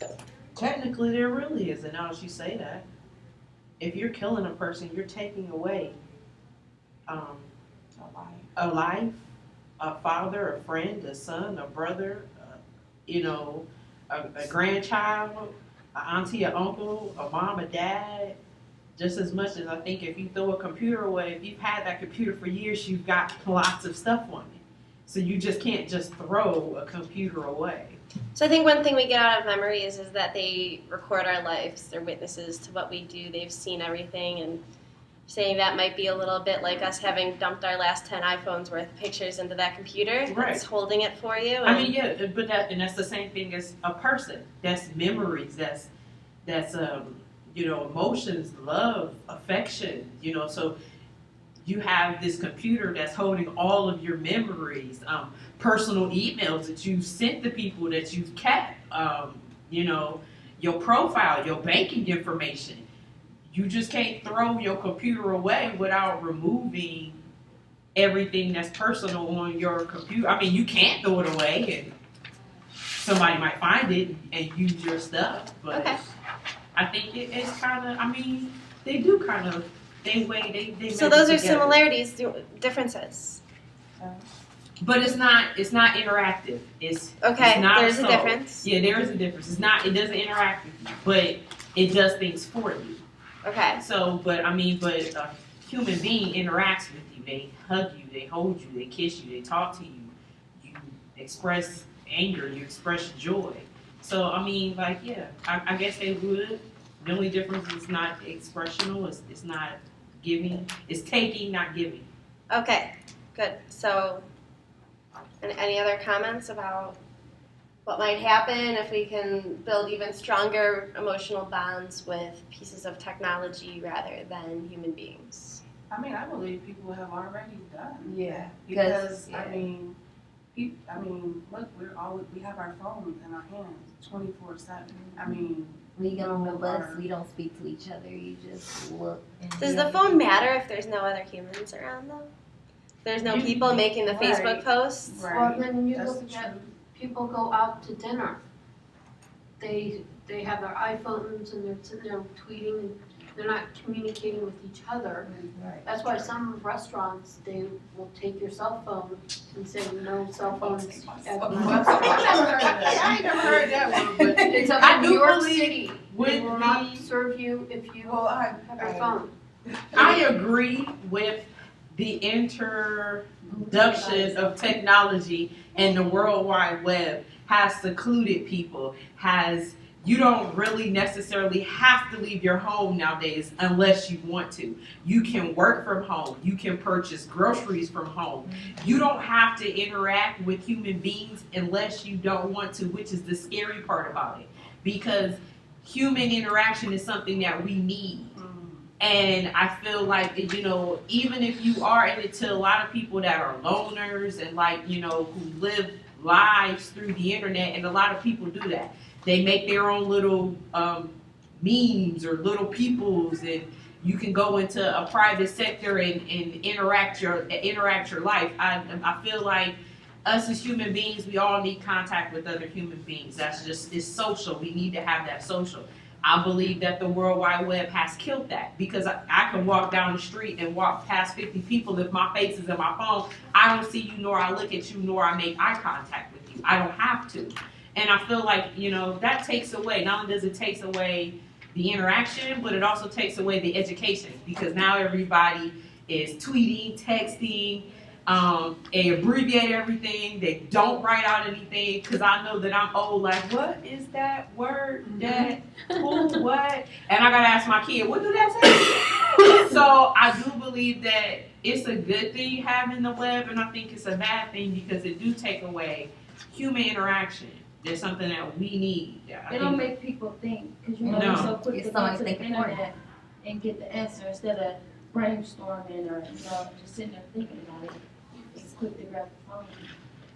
It's just like the online classes for college. Like, I'd rather be sitting in the class. Yeah. I need, than trying to, sitting at home trying to figure out what it I'm out. doing. Right. But one thing about the online classes that I found, because 90% of my classes are online, that a lot more instructors are having like talks a lot more on the computer than here. Because the fact that Like they will talks have, like what? Like they will have discussion? discussion groups. They have a lot more discussions, because if you don't know anything, you can contact your friend and you have to contact. Right. But sometimes some people do better if it's just yourself. I think that all goes by how you learn though too. What was that? I think it all goes. I mean, I wouldn't want internet classes because I need to sit in the classroom and I need to be interacted with. I just now with us, the introduction of the ebook, I don't like these ebooks. I'm used to, but I'm just saying that just goes for me being older and coming back to school where I was taught that we had books and you carry 15,000 books in this book bag and everything else. So not having it kind of like takes away and you're learning something new. So I think that as an aspect, I would prefer to be in a classroom, but I mean, to some people, you have to work around your schedule too. So, by any means, but I think it takes to get used to. Like going to school online, and a lot of people who do go back to school, they ain't been to school in 15, 20 years. And now I've got to interact with the computer to learn something. So. Okay, my responses to this, I've seen a study that children, and especially teenagers, are losing their ability to discern facial expressions, to read body language. They're bad at eye contact. They don't understand smiles and grimaces. They're becoming awkward, unsocial little creatures because most of the talking they do is make your ducky face on Snapchat there. Like, they don't know how to have an in-person conversation, how to walk up to an adult and shake their hand and introduce themselves. They look at the floor, they slouch, they are not as aware of their own bodies because they're living through a screen. But on the pro side of social media, I went out to dinner the other night and saw somebody I have literally not seen since high school. I talked to her at the time, she wasn't in my grade, but we were in the same circle, and once we finally figured out, after looking at each other a few times, like, okay, that is you, we started talking, and she goes, congratulations on graduating law school, and your Halloween costume was so cool. And I'm like, wow, I don't talk to you, but those are two things that people definitely took pictures and put on the web, and that was there. And I don't have any problem with her knowing them. I'm not friends with every random guy or friends of friends or everyone that comes to my friend request. I probably have about 150 people on my Facebook from high school, college, work, law school. And certainly not every single one of them. I like that it's a tool that you can update people, have a little newsletter about yourself. But with all technology, and especially with artificial intelligence, which we'll see in a couple of videos from now, one of the things we need to get a grip on is using it responsibly. Don't use it to stalk your exes. Don't use it to look at people's vacations and feel like that's their life and that your life sucks. Don't use it to look at girls who do their makeup and take 5 selfies and you don't know what they look like in the morning. They look just like you. Like there's irresponsible ways to let yourself use social media, and then I think there's some good ways. There's charities that are run through it. I'm on all sorts of art forums, law forums, Cleveland News, Ohio News, bar associations, science articles. Most of what I see is more posting on, I probably have more pages that I like than actual friends on there. So when me and my boyfriend are at dinner looking through our phones, we wake up together, we meet up, we might go to dinner, eat at home, we do our work in the same room after that, and then, end our day together. It's, we're together all the time. When we do that, it's almost like we're watching the news together, I feel. It's an understood thing. It's not one of us texting all our friends while the other one sits there blankly. We like to go through those things together and, oh, look at this article, look at this piece of art. During our day when we take breaks on Facebook or even on the web, we use that as a medium. Like, here's a news article. I want to make sure that you have this in your possession so you can take a look at it, and we'll talk about these things.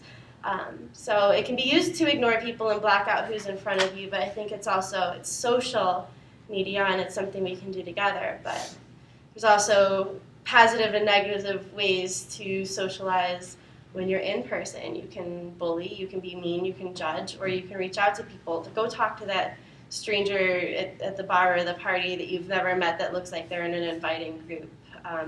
So all around, I think it's a different media to adapt skills that we already have as humans. Let's see how Bob Dylan feels about Watson. Bob Dylan, I like Bob Dylan. Worksheet question 6. Okay, Bob Dylan, how Bob Dylan, to improve my language skills, I've read all your lyrics. You've read all of my lyrics. I can read 800 million pages per second. That's fast. My analysis shows your major themes are that time passes and love fades. That sounds about right. I have never known love. Maybe we should write a song together. I can sing. You can sing. Doobie-bop, bee-bop-a-doo. Doobie-doobie-doo. Do. Bye, Bob. Do. Later. That was quick. It was just a little one, just a little commercial, just a little snippet of Bob Dylan, who was a singer, meeting Watson for the first time. How do you think he felt about Watson? This is an opinion. You want to share? He was curious. Curious? He was curious about what's going on. How did that interaction end? They got ready to sing a song. Do you think he was going off to write the song, or do you think he was out? I don't think he cared. He seemed a little upset. Why would he be upset about that? Our little hippie Bob Dylan. I think his whole facial expression was just bored. Like I don't think so. Like he said, he's like, I've read all of your music lyrics, and he's like, I've never experienced love, and that's when he made that look at him like. He's like, well, we can sing a song, and he's like, okay, I'm out. Like, I didn't think he was annoyed. Yeah. Maybe like you can't understand, you can't do this, just not open to the idea. Okay.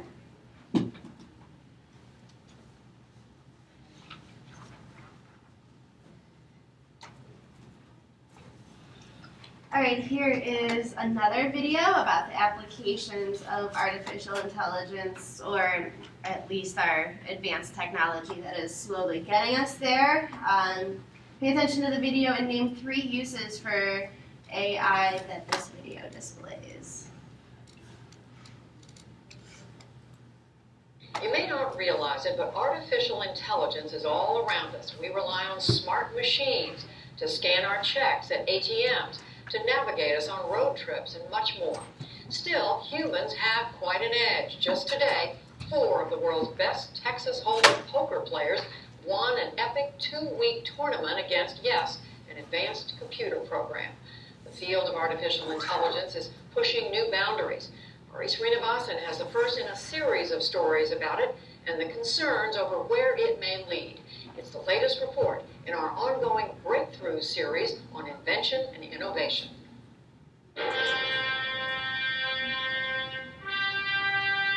Artificial intelligence has long captured our imaginations. Open the pod bay doors, Hal.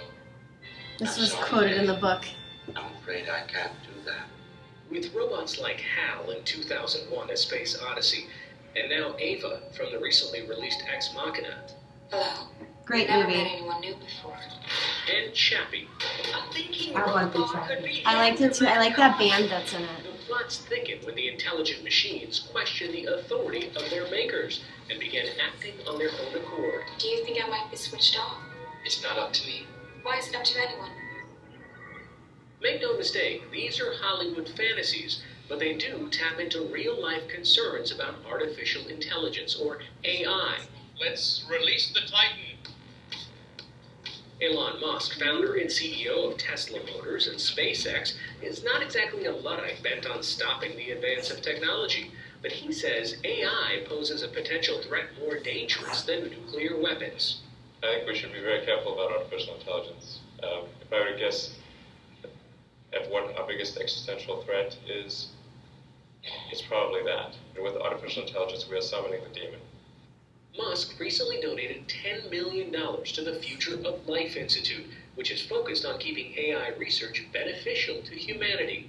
Add his voice to a list of bright minds like physicist Stephen Hawking, Microsoft founder Bill Gates, and several leaders in the field of artificial intelligence. Among them, Stuart Russell, who heads the AI lab at the University of California, Berkeley.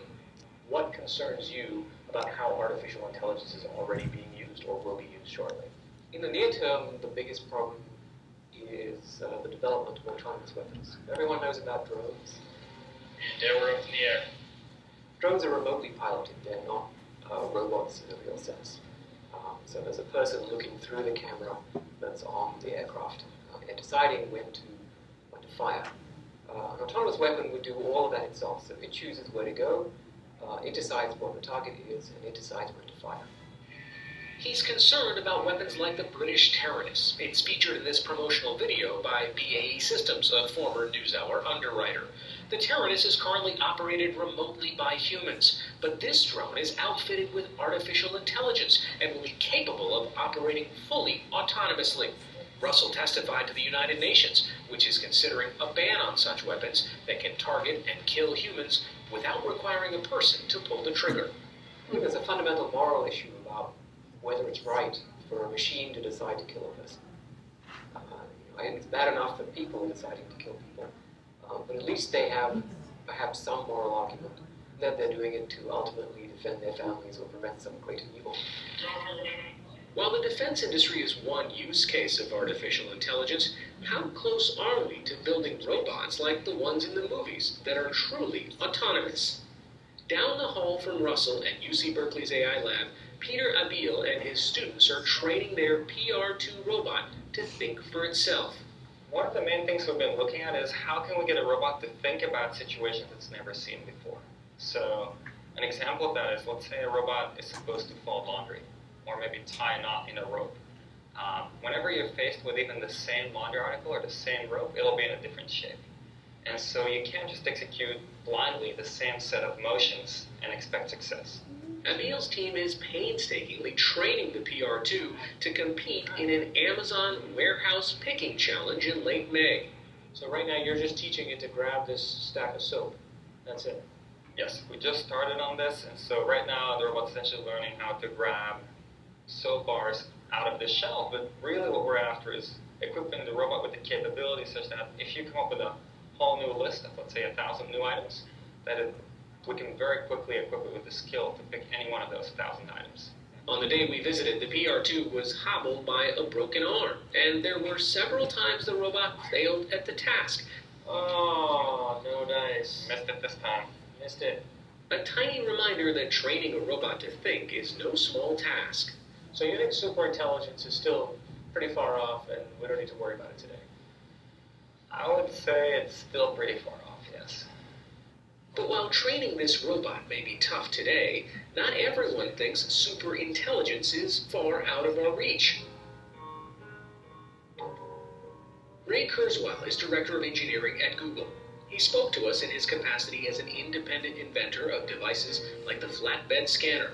Among his many awards sits a technical Grammy for inventing the first computer-based instrument that could realistically play like a piano. Kurzweil says machines are on track to be on par with human intelligence in less than 15 years. by 2029, they will actually read at human levels and understand language and be able to communicate at human levels, but then do so at a vast scale. But the primary implication is that we're going to combine our intelligence with computers. We're going to make ourselves smarter. The 2030s, they'll literally go inside our bodies and inside our brains. He calculates that with exponential growth in computing and biotechnology, we will reach what he calls singularity within 25 years. That's when machine intelligence exceeds human intellectual capacity. These technologies expand exponentially. They double in power roughly every year. So look at the Genome Project. It was a 15-year project. Halfway through the project, 7.5 years into it, 1% had been completed. So some people looked at it and said, well, 1%, we just barely got started. I looked at it and said 1%, well, we're halfway through, because 1% is only 7 doublings from 100%, and it doubled every year. 7 years later, it was finished. So from one perspective, we're at an early stage in artificial intelligence, but exponentials start out slowly and then they take off. One such technology is the self-driving car.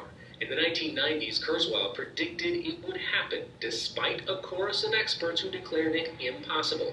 Today, self-driving cars have been test-driven without incident for hundreds of thousands of miles, but are not quite ready for consumers. Yes, we have prototype cars that can drive by themselves, but without smart vision, they cannot really tell the difference between a crumpled paper bag on the road, which can be run over, and a rock that size, which should be avoided. Fei-Fei Li explains in a recent TED Talk. Our smartest machines are still blind. Li is the director of Stanford University's Artificial Intelligence Lab. So how hard is it to get a computer to see something and understand what it is? So it's actually really, really hard. So think about it. A camera takes pictures, right? We have millions of pixels, but these are just numbers, but they don't really have meaning in themselves. So the task for artificial intelligence and computer vision algorithm is to take these numbers and convert them into meaningful objects. How to infer meaning is not easy to teach a machine, even for this highly advanced dog robot. Humans have had thousands of years of evolution. Computers, Li cautions, are a ways off. We are very, very far from an intelligent system. Not only the sensory intelligence, but cognition, reasoning, emotion, compassion, empathy, that whole full spectrum. We're nowhere near that. Robots like this one coming out of Stanford's AI lab may be on proverbial training wheels today, but are part of the steady march towards super intelligent machines. For the PBS NewsHour, I'm Hari Srinivasan in Palo Alto, California.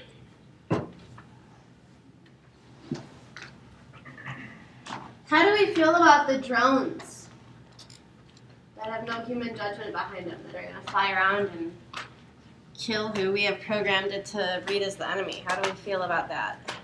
Frightened. Saves our soldiers' lives, but what are we unleashing on another country who loves their people just as much as we do? Or can we fly those in our own streets? Right. Can they fly them in our streets? And on top of that, how does the airplane or the thing know that this person actually the person? Because there's a lot of doppelgangers that look like me, but it's not me. Right. You're working on programming. What kind of things, if that was something you were tasked with, what kind of things would you need to start identifying to let that happen with the machine? I would do traits. Okay. Because sometimes people have different, like, it sounds bad, but you might look like me, but I have a mole someplace that you don't have. You'd have to teach it how to do that. Okay. So Facebook, when you post a picture to it, it puts the box around a person's face and says, do you want to tag Josephine? You can say yes or no. My brother's dog has a Facebook. He has this giant white fluffy dog, and they take so many pictures of this thing that it has its own little Facebook. When they post a picture of Oscar, Facebook puts a box around Oscar's face and asks them, do you want to tag Oscar in this? Facebook knows what their dog looks like at this point. So facial recognition is getting there. I've also seen them, though, focus in on mirrors, which is kind of creepy, and it's like saying there's a face in a part of the picture where there's not. You're like, ooh. Yeah. Retina scans, that's fairly new technology. What other identifying characteristics with that do you think it could use? Like thumb, because they're like an Apple. I know that you can just put your thumb down and they automatically know your thumb. Because each fingerprint is different and different and different. To a degree, it's to like a billion. It's like a snowflake. There's never one snowflake that's exactly alike. Okay, what about the self-driving cars? You guys like that That those scares are on the the freeway heck with out of you? me. Most of the accidents they've been in, well, really all the accidents have been people hitting those cars, not those cars hitting other objects. Because a self-driving car, what scares me about it, yeah, it's a good thing to have, but what happens if there's like an accident above and they don't know how to react quick enough to stop it from crashing? Or if you're in one and it doesn't know the rock from a paper bag. Yes.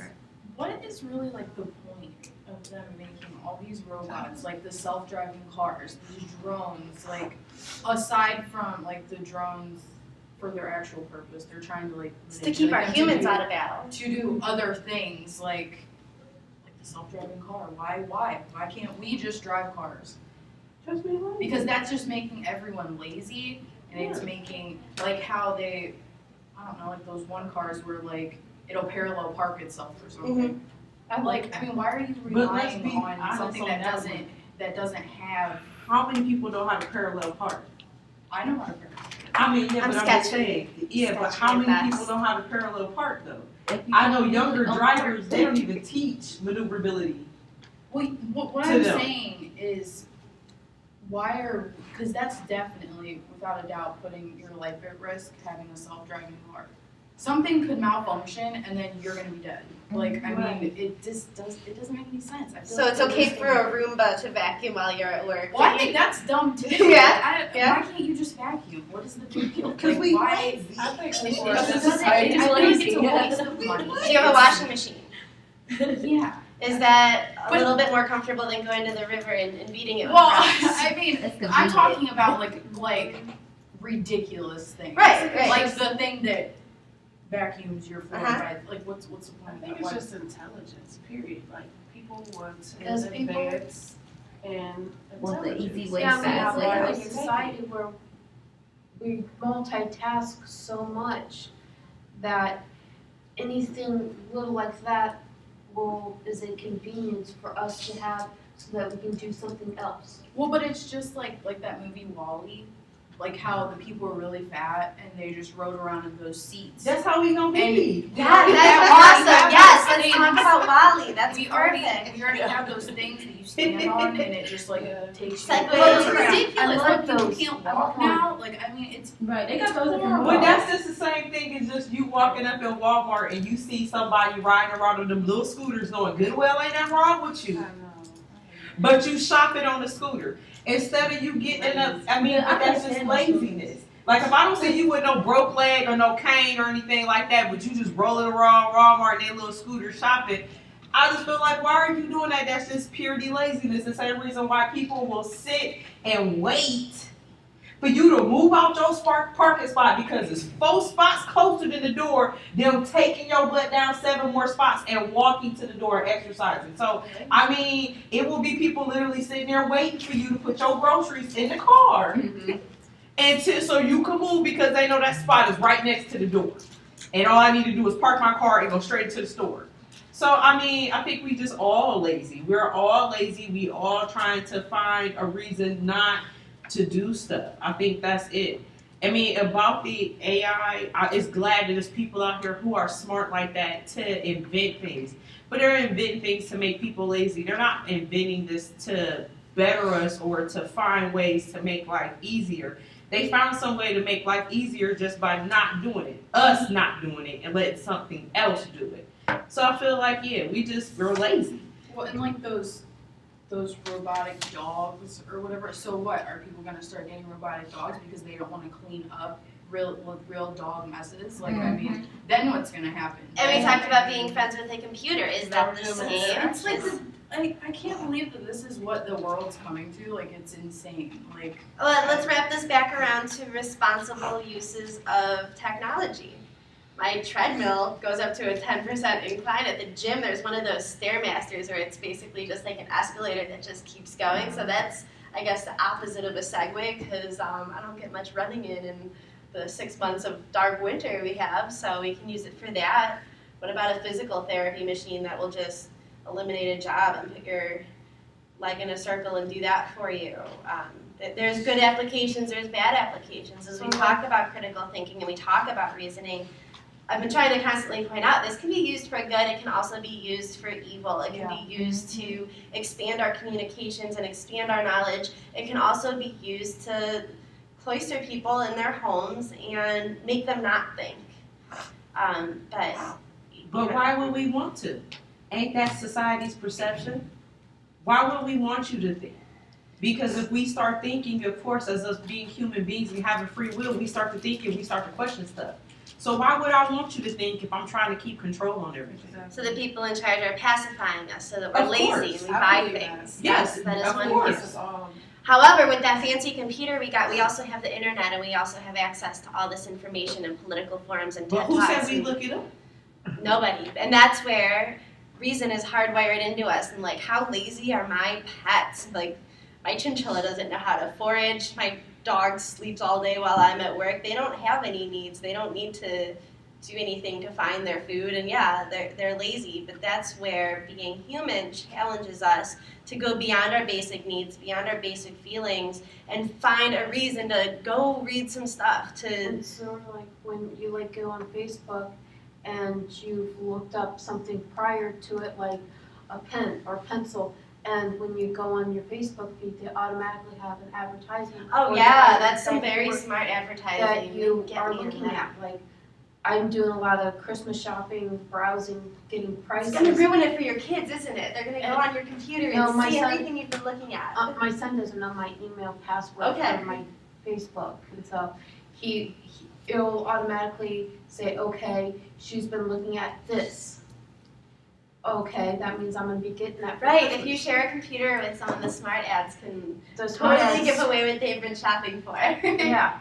There's no way to turn it off. Like, I've been looking for different jerseys, because my son wants a jersey for Christmas, and it's like, oh man, it popped up.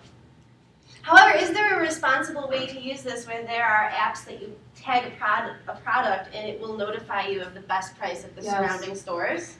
So good and evil, right? Good and evil. On one hand, you're saving money. On the other, you're being bombarded. Maybe you didn't have the money to get those boots in the first place. But guess what? You're going to have to look at them all afternoon as you try to work and remind you that they want your money and you want those boots. Any other comments on the artificial intelligence?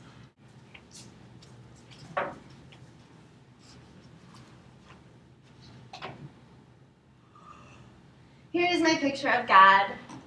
This is how he's often depicted, right? A wise old white dude with a big beard who lives in the sky and looks down on us. Can anyone else describe God maybe differently? He is something that people feel like it'll make something better, the situation better. Does he have a face? I don't think I that. don't think he has a face because everybody want to change the color and the preference, and everybody Yeah. have their own God. Like Exactly. everybody feel different. But in the Bible it says God created man in his own image. Okay. Is he in the sky?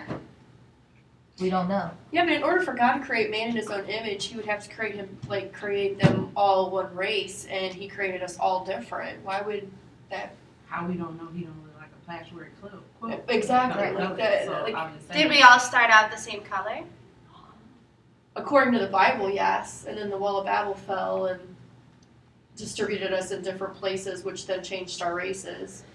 And according to science, why are you different colors? Because of where your ancestors went. Hello. Hi, excuse me, where's Taylor? It's dark in here. She actually has not come back from the break yet. So I think she might be working on a problem with somebody. Okay. This is what they said. This is what I got from it, that we all came from one part of the United world, and then our ancestors traveled to different parts of the world and that's why the colors that we are.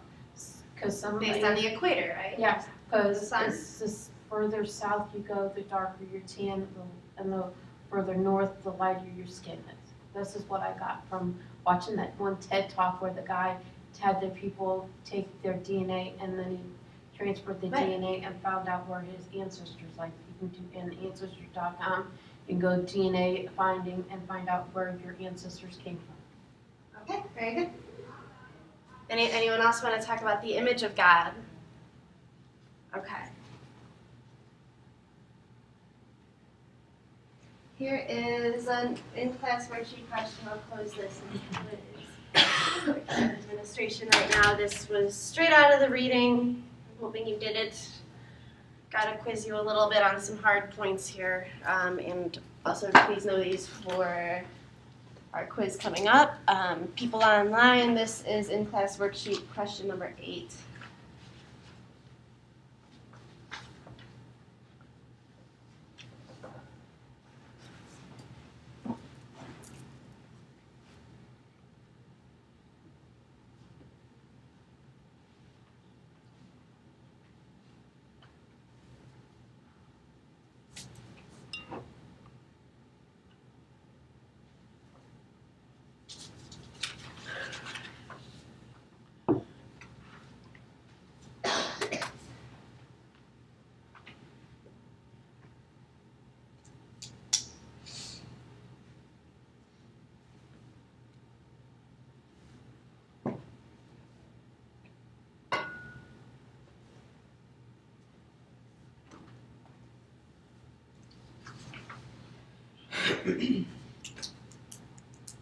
Anyone need more time? We're good? What is number 7? What was that supposed to be? I'm sorry, 7? Yeah. That's where we wrote the Oh, 3 uses for artificial intelligence that were displayed in that video. We talked about a few of them, cars. Okay. Next question, are you a fetus, a rationalist, or a critical rationalist? I want you to tell me a little bit about why, based on what the definitions of those things are. And that's a pretty open question about what you're going to explain for the why part. I just want to hear a response that acknowledges what that definition entails. I think I'm a rationalist because I don't go off of what I was raised. Like, I feel like people go by what was taught in their household. They want to go by a tradition because they, just going by a tradition. I mean, I understand that, but you have to show me some proof where this is this and this was, this is that. You cannot tell me that because I like this person, I'm going to go to hell. Mm-hmm. Like, what is hell? How do you know what hell is if you've never been there yourself? How do you know there's a heaven if you've never been there yourself? So you want to see things. Yeah, I want to see it. I mean, I have faith. I know, if you do good will come back to you. And I believe that, like I'm sorry, one moment. I just want to catch Taylor up while we talk about this. Taylor, we talked about God being depicted as an old long-haired white dude who lives in the sky, whether that's really what he looks like. Also, guys, I'm going to change the question here. The words are still on here, but here was our number 8 is matching some definitions. No. And Ariana wants proof of what hell being hot and heaven being cold, like, soft and fluffy. Yeah, you can't, I don't know, it's just, people just go off of what's taught in their household. Like, if you're getting raised to be, I don't know, if you're raised to just every day when you get that meal, you have to pray over your food. Mm-hmm. Or, like, I don't know, like, I just feel like you cannot just sit there and tell me that this, if I pray every night, this is going to happen. And it's really not going to happen because in order for something to happen, you have to do it yourself. So you can't just sit there and just wait on this thought of, this person being there, and that's going to change your perspective of what's going to happen to you. But it's really not, because the only thing that's going to change is if you put action to it. It's not no higher being. It's really you. Like, only thing that's going to happen is if you make it happen. So what happened to your faith? I mean, I have faith in myself. You have to have faith in yourself. I feel like it's everything you do is up to you. So you saying that with your faith, you have faith Yeah, in yourself, exactly. but you don't have faith in God. You don't have how do you know it is a God? You going off of a book. You going off of what you're taught. This is what you were raised by. True, but it still should be something. That's why I believe that having faith is one thing that separates us, is also with our free will. God gave us free will to choose whether or But not that's He's what they're there or telling not. me. That's, Yes, but I do believe that He does give us free will. So how do you not? I mean, yes, you have faith in yourself. You have faith that you're going to finish college and go on and get a job, right? But in some aspects of you going to school, there has been situations that may have prevented you to maybe And that's make it life. into class, right? But having faith also, I believe, brings you to the next level. It helps you rationalize what you need to do. right. This to is get what to we're it. discussing now. Is which one of those step three by step. are you? Answer why in something that kind of ties in the definition and a little bit about yourself. Does anyone else want to say what they are? Yeah. Well, like, okay, I think, well, I'm one of those people that has to, if I don't have evidence in front of me, like showing me like the science, like this and that, I don't believe it. Okay. Like, So the rationalist? yeah. So Total rationalist or critical rationalist? Do you believe in God and then take bits and pieces as they're proven, or? We'll see, like, how I think is, you know, if there is a God, not saying there is, not saying there isn't, but Right. if there is, why does he, she, whatever, let such horrible things happen to such good people? Like, why is there does he rapists? let, you know, why are children getting killed? Why Mhm. are children getting cancer? Why are, you know, and why are all these horrible people allowed to live? So the Like, model of what we believe God is isn't necessarily consistent with the reality of what it is to live a physical life. Right. Okay. I I know. Here, let's watch the video because I know we're gonna love arguing about this one. Let me see if we have questions about this as well. We will have a 3-part question, and I want to watch the video. Well, let's peek because we're in a hurry. We're gonna discuss whether the speaker is a fetus rationalist or critical rationalist. I want you to defend the answer by citing something he said, and then, based on what he said, you know, explain why that makes him a fetus rationalist or a critical rationalist. We'll revisit that question. I wanted to focus just to be on the video. I don't think the question is too hard to just recall what goes on here.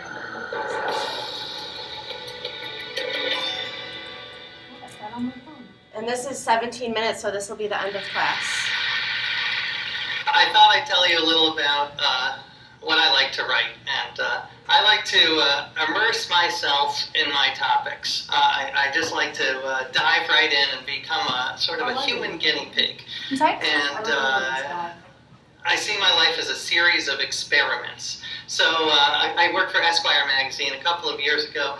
I wrote an article called My Outsourced Life, where I hired a team of people in Bangalore, India, to live my life for me. So they answered my emails, they answered my phone, they argued with my wife for me, and they read my son bedtime stories. It was the best month of my life, because I just sat back and I read books and watched movies. It was a wonderful experience. More recently, I wrote an article for Esquire called about radical honesty. And this is a movement where this is started by a psychologist in Virginia who says that you should never ever lie, except maybe during poker and golf. This is only exceptions. And more than that, whatever's on your brain should come out of your mouth. So I decided I would try this for a month. This was the worst month of my life. I do not recommend this at all. To give you a sense of the experience, the article was called "I Think You're Fat." So that was hard. My most recent book was my previous book was called "The Know-It-All," and it was about the year I spent reading the Encyclopedia Britannica from A to Z in my quest to learn everything in the world. Or more precisely, from Aak, which is a type of East Asian music, all the way to Zivich, which is Well, I don't want to ruin the ending. It's a very exciting twist ending of a O. Henry novel, so I won't ruin it. But I love that one because that was an experiment about how much information one human brain could absorb. Although listening to Kevin Kelly, you don't have to remember anything. You can just Google it. So I wasted some time there. But I love those experiments. But I think that the most profound and life-changing experiment that I've done is my most recent experiment, where I spent a year trying to follow all of the rules of the Bible, the year of living biblically. And I undertook this for two reasons. The first was that I grew up with no religion at all. As I say in my book, I'm Jewish in the same way the Olive Garden is Italian. So, not very. But I've become increasingly interested in religion. I do think it's the defining issue of our time, or one of the main ones. And I have a son, I want to know what to teach him, so I decided to dive in head first and try to live the Bible. The second reason I undertook this is because I'm concerned about the rise of fundamentalism, religious fundamentalism, and people who say they take the Bible literally, which is, according to some polls, as high as 45 or 50% of America. So I decided, well, what if you really did take the Bible literally? I decided to take it to its logical conclusion and take everything in the Bible literally without picking and choosing.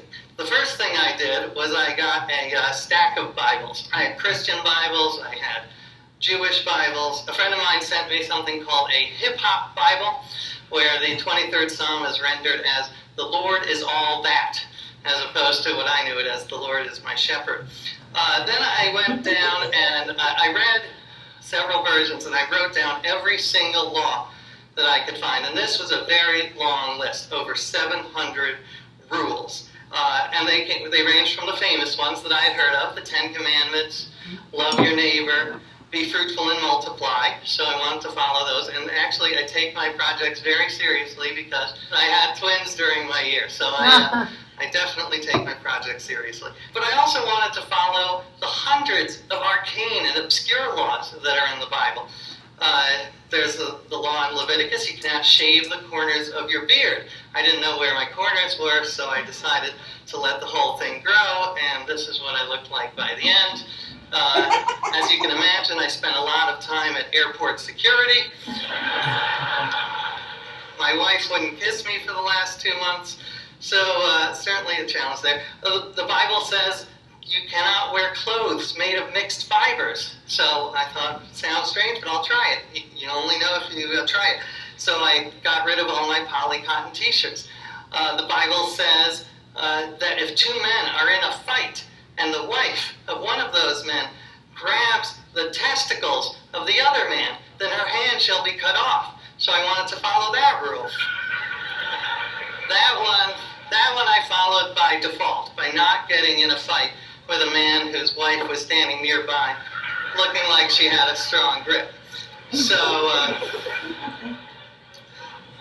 oh, there's another shot of my beard. I will say it was an amazing year because it really was life-changing and incredibly challenging. And there are two types of laws that were particularly challenging. The first was avoiding the little sins that we all commit every day. I could spend a year not killing, but spending a year not gossiping, not coveting, not lying. I live in New York, and I work as a journalist. So this was 75, 80% of my day I had to do it. But it was really interesting because I was able to make some progress because I couldn't believe how much my behavior changed my thoughts. This is one of the huge lessons of the year, is that I almost pretended to be a better person, and I became a little bit of a better person. So it's that I had always thought, you change your mind and you change your behavior, but it's often the other way around. You change your behavior and you change your mind. So, if you want to become more compassionate, you visit sick people in the hospital and you will become more compassionate. You donate money to a cause and you become emotionally involved in that cause. So it really was cognitive psychology. cognitive dissonance that I was experiencing. The Bible actually talks about cognitive psychology, very primitive cognitive psychology. In the Proverbs, it says that if you smile, you will become happier, which, as we know, is actually true. The second type of rule that was difficult to obey was the rules that'll get you into little trouble in 21st century America. Perhaps the clearest example of this is stoning adulterers.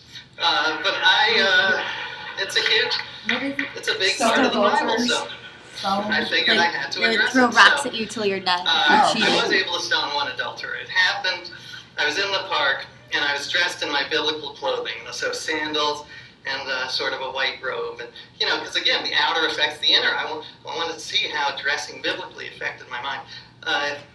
And this man came up to me and he said, "Why are you dressed like that?" And I explained my project.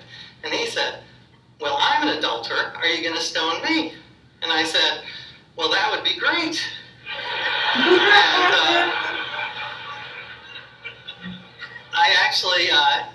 I took out a handful of stones from my pocket that I had been carrying around for weeks, hoping for just this interaction. And, they were pebbles. But he grabbed them out of my hand. He was actually an elderly man, mid-70s, just so you know, but he's still an adulterer and still quite angry. He grabbed them out of my hand and threw them at my face, and I felt that I could, eye for an eye, I could retaliate and throw one back at him. So that was my experience stoning. And it did allow me to talk about, in a more serious way, these big issues, like how can the Bible be so barbaric in some places and yet so incredibly wise in others? How should we view the Bible? Should we view it, as original intent, like a sort of a Scalia version of the Bible? How is the Bible written? And actually, since this is a tech crowd, I talk in the book about how the Bible actually reminds me of the Wikipedia, because it has all of these authors and editors over hundreds of years, and it's sort of evolved. It's not a book that was written and came down from on high. So I thought I would end by telling you just a couple of the takeaway, the bigger lessons that I learned from my year.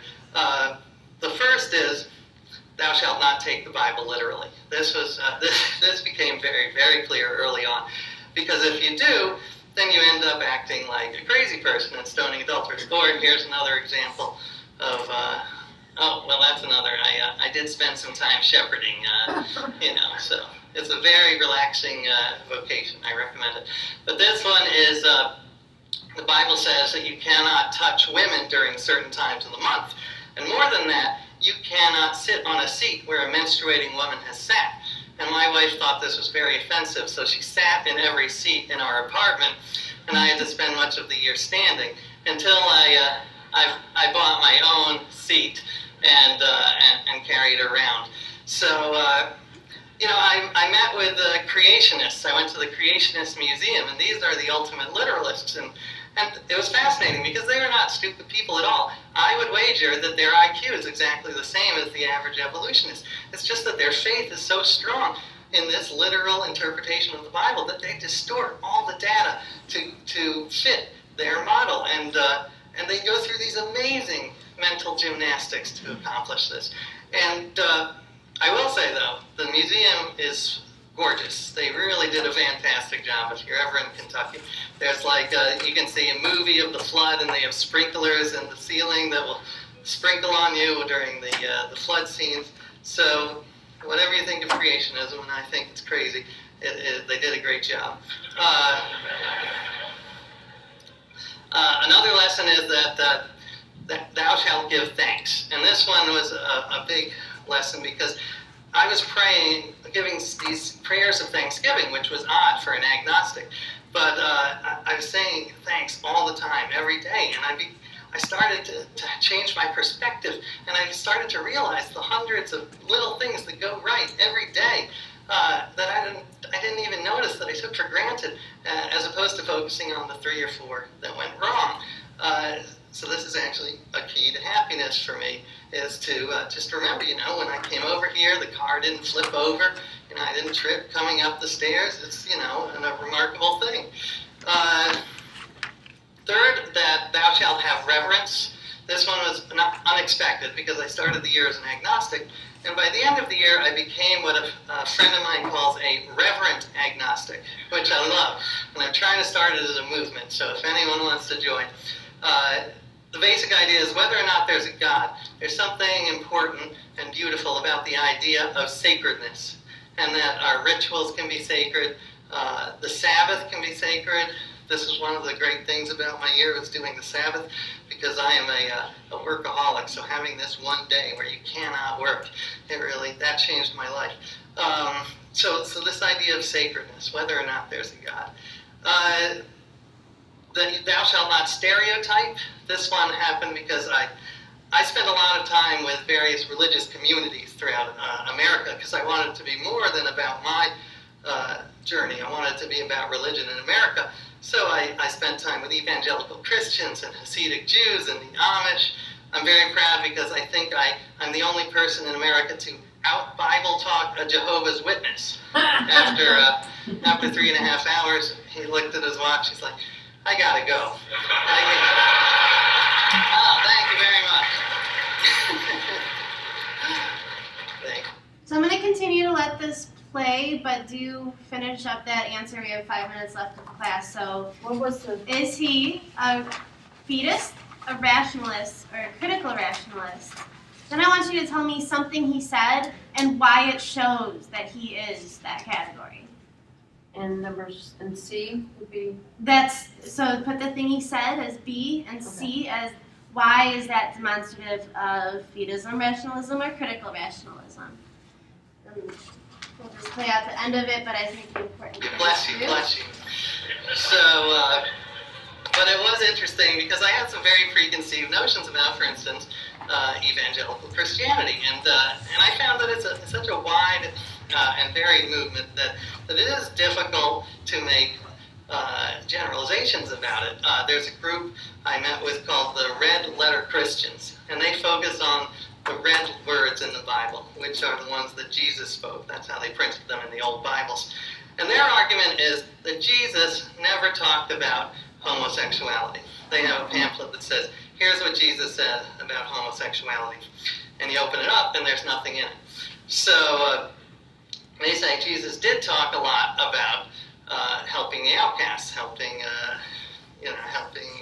poor people. So this was very inspiring to me, and I recommend Jim Wallace and Tony Campolo.